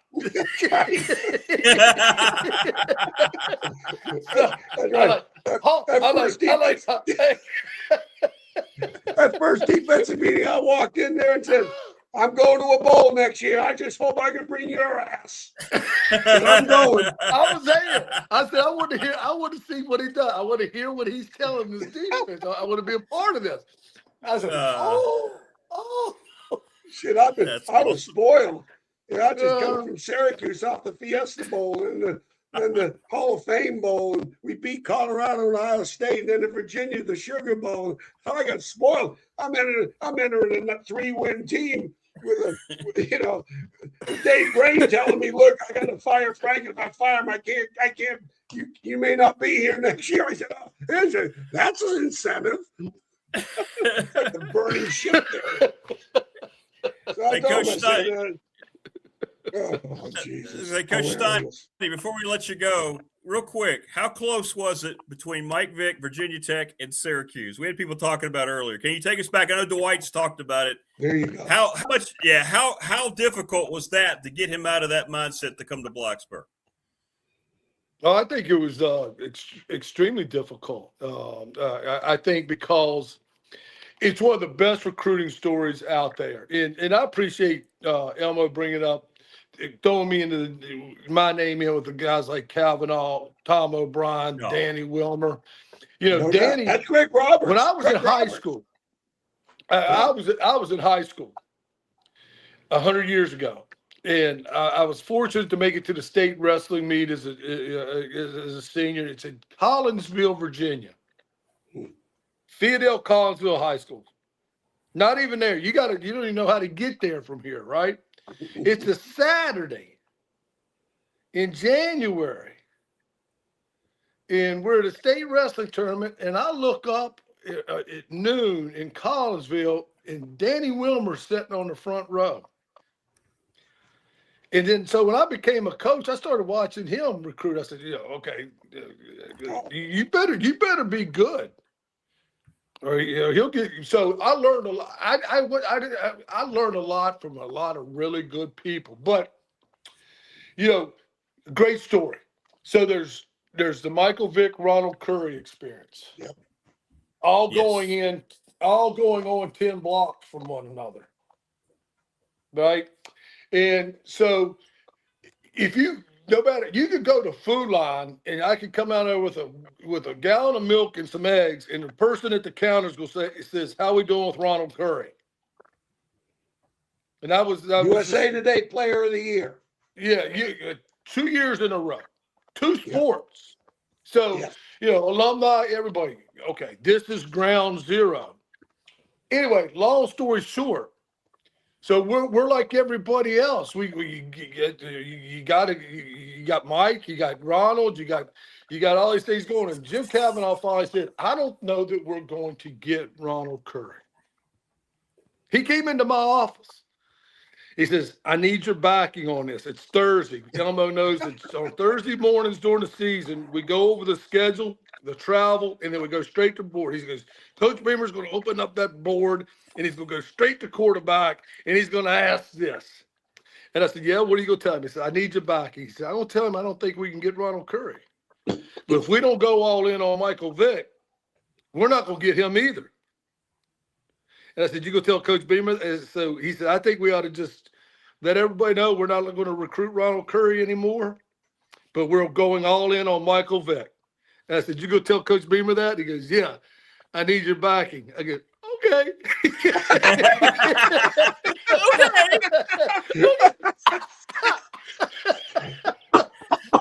Oh, Jesus.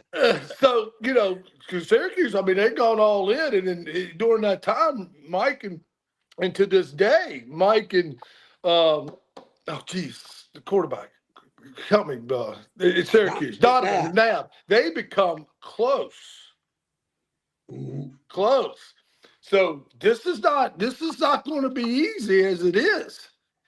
So we went into the meeting. Sure enough, we went through the schedule. Coach goes up there and rolls the board back and says, tell me about the quarterback spot. And Cab didn't blink.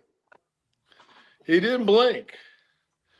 And I remember Coach Beaver walking away from the board, rolling, getting in his chair, leaning back, taking his glasses off. He says, call Tommy Reamon. Tell him we're all in on Mike. That's who we're going to try to get. And it changed the complexion of the game. So decisions in the recruiting, I thought that was as good, as well thought out. But it wasn't. We had work to do. I mean, but if it hadn't been for that piece, it would have gotten extremely difficult. So Jim Kavanaugh was a pain in my ass. I was at the University of Virginia. We beat North Carolina 4 straight years in a row, and I'm talking about, and had really no business doing it a couple of years because they got the better talent. I had never, and I hate that word, but I never beat him in recruiting for a kid. Never. Carolina don't even have a winning season, and he's getting Henderson, and there's this other receiver from Huguenot, great receiver. Here we are in Virginia. We're going to the Sugar Bowl, the Citrus Bowl. We took second place in the ACC and won the damn thing, and they're going to Carolina in a losing program. And that was because of Kavanaugh, because he turned the rocks over. I thought I worked hard at it, but every time I walked into a home and I saw him walking, I go, I ain't getting this kid. So I mean, he's just diligent. I mean, he was organized and diligent, just diligent. So there's one young man called, I can't remember the name. I just know he calls. We're on the office, and really, it's a downtime for us. You don't have to be on the road. We're just kind of still going through the season, and he gets a call. He said the head coach called at the school and said, "Hey, Elmo's getting ready to take another visit." But Cal says he's already committed to us. Oh, but he wants to take another visit. Well, he can't do that. He can't do that. So Cal comes down there in a huff. You know, I said, well, have you called the kid yet? He said, call him. I'm going to the car. I'm driving down. he's going to Hampton on a Thursday. Call him. Call him. I'm on my way. He just walked right out the office. He didn't even call the kid. Just boop. He was 3.5 hours later. Here I am. The kid never took a visit though. He did not go on another visit though. How about that? That's awesome. That's awesome. That's what. Well, hey, I'm gonna come up and see you in the preseason if you don't mind. I would hope so. We need you there. Our coaches love it. They enjoy it. The players enjoy it. It's a good experience for everybody. I love having you there. So we're just I can't wait. I still get people says, you still get excited? Hey, if I'm not excited, I'm gonna be on the. Hey, I'm at my parents' home. I was on the Calpasas River, Elmo. Just so you know. Oh no! Oh jeez. Just so you know. Were they not good? But it really didn't matter, does it? It really doesn't matter. No, it doesn't matter. Hey, I go down the New River. I go down the New River at Parrot, and there's 3 to 5 pounders in there. I got a 0x tippet on my fly line. And I let that fly go down to the glide, and just right before the next one over the rock. Next thing you know, that damn thing, it snapped that tippet. I was so pissed off. I'm gonna go back and get that sucker. It's gonna be there. But that other fly, I don't want that fly. It's still in its mouth. I don't know what time. Coach Cav and I, Elmo and I, we got to come on to Clifton. We're on this orange and maroon tour. They got one in Clifton, Covington. They combine. It's actually a really good event. Really good. It's hometown. I said, Elmo, we're gonna go home. We're gonna fish the Calpasas River. He goes, oh yeah. I'm in. I said, well, you go speak with me. He goes, yeah, I'm in. So we're on the Calpasas River. Now we got to be there at 6:30. Well, on the Calpasas River, it starts to get a little bit. The sun starts to go down. They're popping up, baby. They're popping up. I come around the top. I'm looking. I said, I know we're going to be late for this thing. There's no way we're going to make it on time. We got to go back to my parents' house with it, which at that one time had one shower, right? One bathroom. One bathroom, one shower. So anyway, so I come around the last turn, and it's a long stretch now, flat one. And I see those fish. I see them popping on the top. I go, oh God, we're never going to make it. So finally, I look. He's yanking them out of the water left. And I'm like, oh God. So finally, I said, and I'm nervous. I'm just in my first year as a full-time coach. I'm on a day-to-day basis right now. You know. Okay. So I said, Coach. He goes, yes. I said, we're going to be late. We need to get going here. He goes, he's winding it up. He goes, big boy. I go, yeah, one thing I need to tell you. He goes, what's that? He goes, they can't start without us.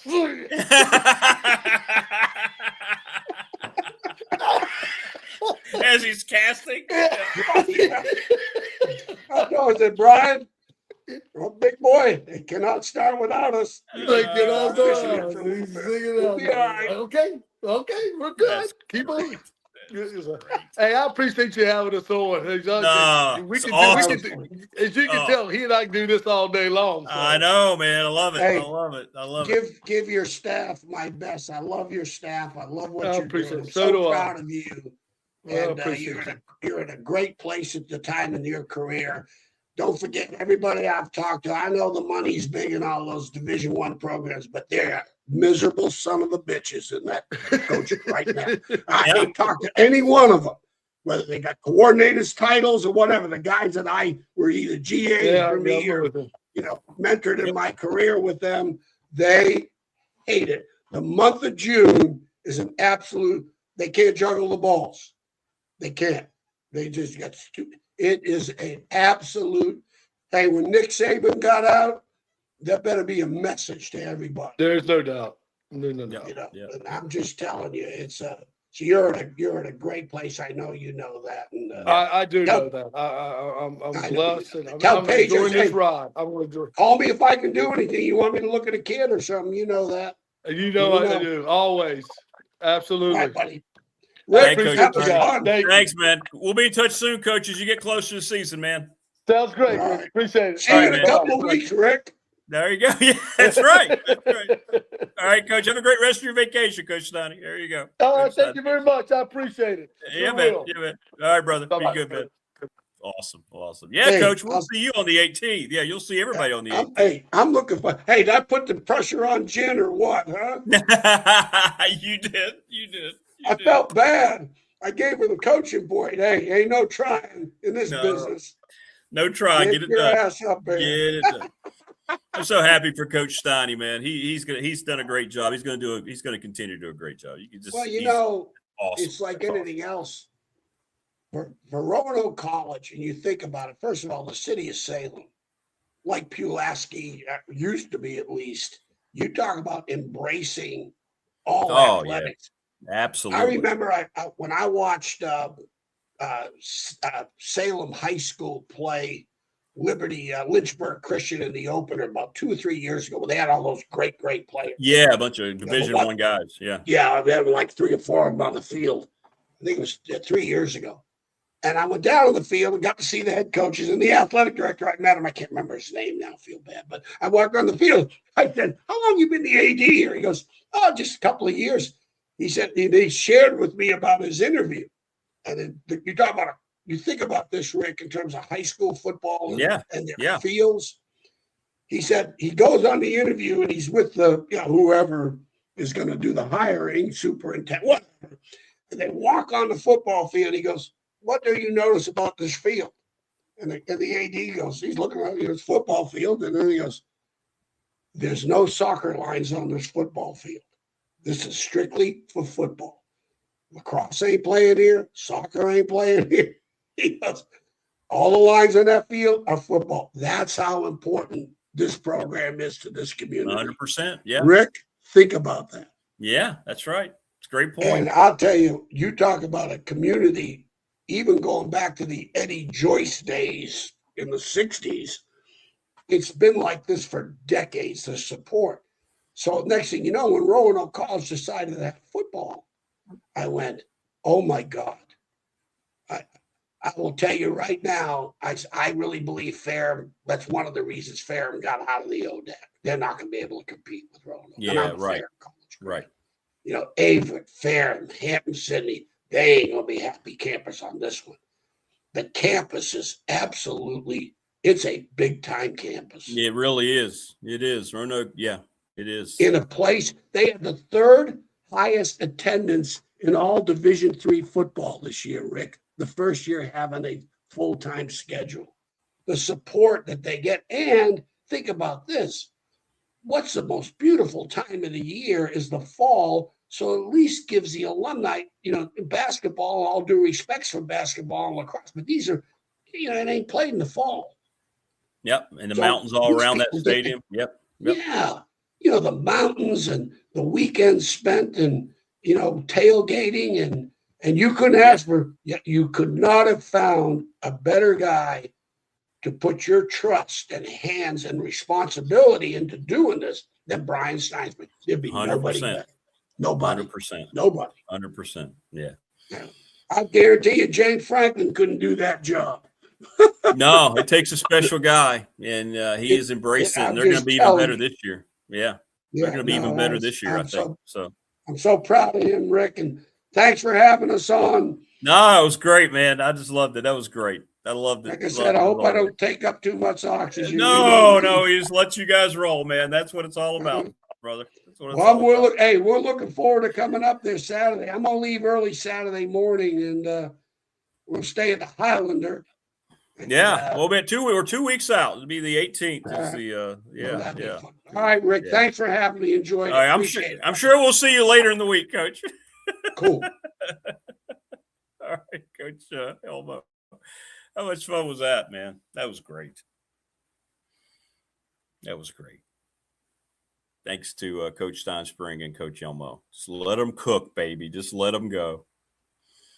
I want to thank Family Fencing, sponsor of our studios, 540-200-8294, familyfencingnrv.com. McClellan Chiropractic, Mark Hunley, 155 Walters Drive. Our chat room's always just popping, man. Great stuff, as always, from all those wonderful folks. We're presented each and every day by Pulaski County Sports and Entertainment. We're going to try to get Jonathan on with us this week, get an update on everything going on with the Sportsplex. It's getting close now, going into July. Little River Heating and Air, 1095 Radford Street in Christiansburg, 540-553-2971. Get your units checked on. Our BDST fan question of the week brought to you by the attorney Ryan Price, 701 West Main Street in Radford, trusts and estate planning. National Bank, member FDIC, exclusive banking partner for yours truly and this program. Travis Williams about to start year 40. Well, not him, but his business that his dad started, Professional Door Incorporated. And we got some great news to help you, the consumer, coming up for your garage door maintenance and updating through Professional Door. ReadySetFund.com. That is Bob Christ, BOBCRST11 at Gmail. Reach out how a series of text messages can help your organization, school group, whatever, raise money quickly. Sundown Electric, one of the best reputations of any business in our region, down in Elliston. Superior craftsmanship, attention to detail, clear communication, honest, and they also try to keep prices down as much as possible. Our bash that Coach Elmo referenced is going to take place at the NRV Super Bowl, 540-382-5525. Can't wait for that. July 18th. They've got the weekend Midnight Madness. They just had a great backpack program on Saturday, always giving back to the community. And we thank those folks. Brandon at Top Shelf Apparel, Lawson's Mobile Home Supply, 540-381-8011 at 300 North Franklin Street in Christiansburg. Great folks. Great folks. Yeah, just get out of the way and let those guys go. It's awesome. And so much history that pertains to all of us here in the NRV and so forth in our sports fanship. And Coach Steiny right there, Coach Elmo right there in the middle of the beginning, the origins, and then Coach Steinspring stayed on for the endurance of the amazing era that became Virginia Tech football under Frank Beamer. It's an incredible story that I still think needs to be told in a little more further detail than it has been, to be honest. But he's doing a great job.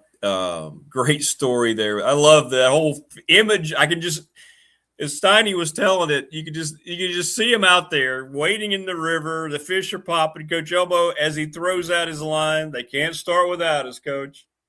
That's great. That, well, you, the audience, but that kind of thing right there is why I get up at 4 a.m. every morning. That opportunity, you never know when an opportunity like that's going to happen. And that right there was just, it makes it all worth it. We'll think about that throughout the day. I know I will. I'll think about some of the things. I'll chuckle. But getting back to Landon Clark, by the way, Landon Clark, Radford High School, just killed it at Elon. We said this. He came on the show after their state championship along with Coach Michael Chris. And when he got off the air, he said something like, my journey is just beginning. I understand I may not be able to jump into my journey 2 feet in, but I'm willing to do what it takes. He went to Elon. He made the most of it. And now Landon Clark, out of the spring, has a shot to be the starting quarterback at LSU for Lane Kiffin. Let that sink in a little bit about a guy who just works and works and works and let his natural ability, of course, play through. We're pulling like heck for Landon. Love to get him on the program again. You know, now it's a little more difficult, obviously, with contracts and with pay for play, and you're dealing with an SEC school. I'll reach out. I'll try. But he's got a real shot to win that job down in Baton Rouge. Yeah, that's great. Wayne, it did pour through, didn't it? The immense amount of respect. I mean, no matter what we see change in the metrics of college athletics, money, whatever it might be, today's era, opposed to that era, doesn't matter. You've got to have that, what each of those two guys have. And that's what I'm hoping develops with James Franklin's first staff. You got to have guys that have what they have. You got to have what Coach Kavanaugh had. We'll see if that materializes. The fun of it, the enjoyment, the love of it has to be a big part of it. It's why it's basically, you heard Coach Grantham. Guy's been at 4 different places in the SEC, 5, I guess. Been in the NFL, several. You chose UAB because, you know what, it's more of that basic coaching vibe. Get away from the pressures of always having to have a checkbook in your hand. Love it, man. Love it. Love it. But we'll see. We'll see what happens. We pull like heck for him. I hope he does a great job and builds that thing up to where he wants it. Let's put it this way. Roanoke's going to be successful if they get up to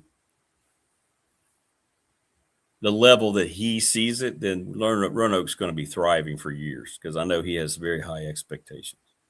Good stuff. Yeah. Good stuff. But any event, that was a lot of fun. Tomorrow, Marva, I believe Brian Siegel, Mike Burnip, I know, scheduled for Tuesday. In our 4th of July week, I will do a show on Friday. I don't know what our guest list is going to look like. I hope I can get Mike Ashley. I know Will's done for the month because he's traveling a lot, and Jen is out this week. So we'll figure out something. It's okay. I'm sure I can give Coach Elmo a call. Maybe he'd jump on too on Friday. But we'll figure something out. But we'll be here all week doing the program. But great start to the week having those gentlemen here. Don't forget about the bash on the 18th. I hope people can come out. Even if you can't stay a long time, come say hi. It's going to start around 6 o'clock. Thanks to Morris. We've already got it booked. We're arranged. We're ready to rock and roll. We'll bowl a little bit. Just have some BDST fellowship. I hope everybody can come out and say, hey, I don't know who all will be there in terms of our contributors. We're trying to get people to come out. Hopefully it works out that week. I know Coach Elmo will be there. Nothing else. We know Coach Elmo will be there. So we're looking forward to that. And I'm hoping Jen can make it as well. But we'll see. We'll see how it all plays out. Good stuff. Good stuff. But nonetheless, it'll be fun. And we won't be there overly late. Start at 6. I'm thinking maybe 9 o'clock. I don't know. We'll see how it's going. If you're having such a great time too, and they're not overly busy, I mean, we just hang out and whatever face it takes, we're fine with. On July 18th. So great stuff. Great stuff. But thanks again to our sponsors. Thanks to Coach Steinspring and to Coach Elmo. We'll get in. I got some text messages too regarding the World Cup. I'll address those tomorrow. But I will say this, you're allowed to have an opinion about things. It doesn't mean you necessarily hate things. I don't have any hate for the World Cup. I don't have any hate for soccer. But I think I won't say most even to this day, but a lot of Americans feel the same way. We look at soccer like a lot of the international fans look at American football. You may appreciate it. You may like it. You may even buy a jersey, but it's not going to be your core sport of your country, right? American football is not going to be the core sport at any country that they're going to be visiting this year to play games. None. They don't care. They're just trying to make more money. Soccer, we're hosting the World Cup. It's not ever going to be this country's core sport. That's okay. It doesn't mean there's not an appreciation. People immediately try to attach when you say you don't like something or maybe you like this better. They immediately go to, well, you're a hater. I can't stand that crap. No, it doesn't mean that at all. If you have a criticism, you got something that concerns you, you're able to orate that. It doesn't mean you're a hater. This is how you feel about it. If I end up being wrong, I'm wrong. If that's how you feel about it, that's how you feel about it. It doesn't make you a hater. A hater is going out and criticizing somebody just because you don't like them. That's a hater, or because of your politics. But that's just a fact. If I'm wrong, tell me I'm wrong. It's great that the World Cup's here. It's great that all these nations, and by the way, have you heard how these other nations are talking about America, how much they love it here? We're about to celebrate our 250th anniversary. It's great to see the rest of the world showing an appreciation for this country. I just sure hope to hell that many people in this country that are dead set to not have that appreciation. I hope they don't decide to make that their plan coming up. It's okay not to like things. That's what makes us all different. Great stuff, everybody. We'll have shorts from today's show. You don't want to miss the Coach Elmo and Steiny shorts. That'll show up on the website a little bit later. Enjoy your Monday. Hope we make your day off to a good start. Thanks for stepping by. You're damn right, Prometheus. Not even close. Just listen to some of these other players. Listen to what they're saying about the United States. Everybody take care. We'll see you tomorrow on the Tuesday edition.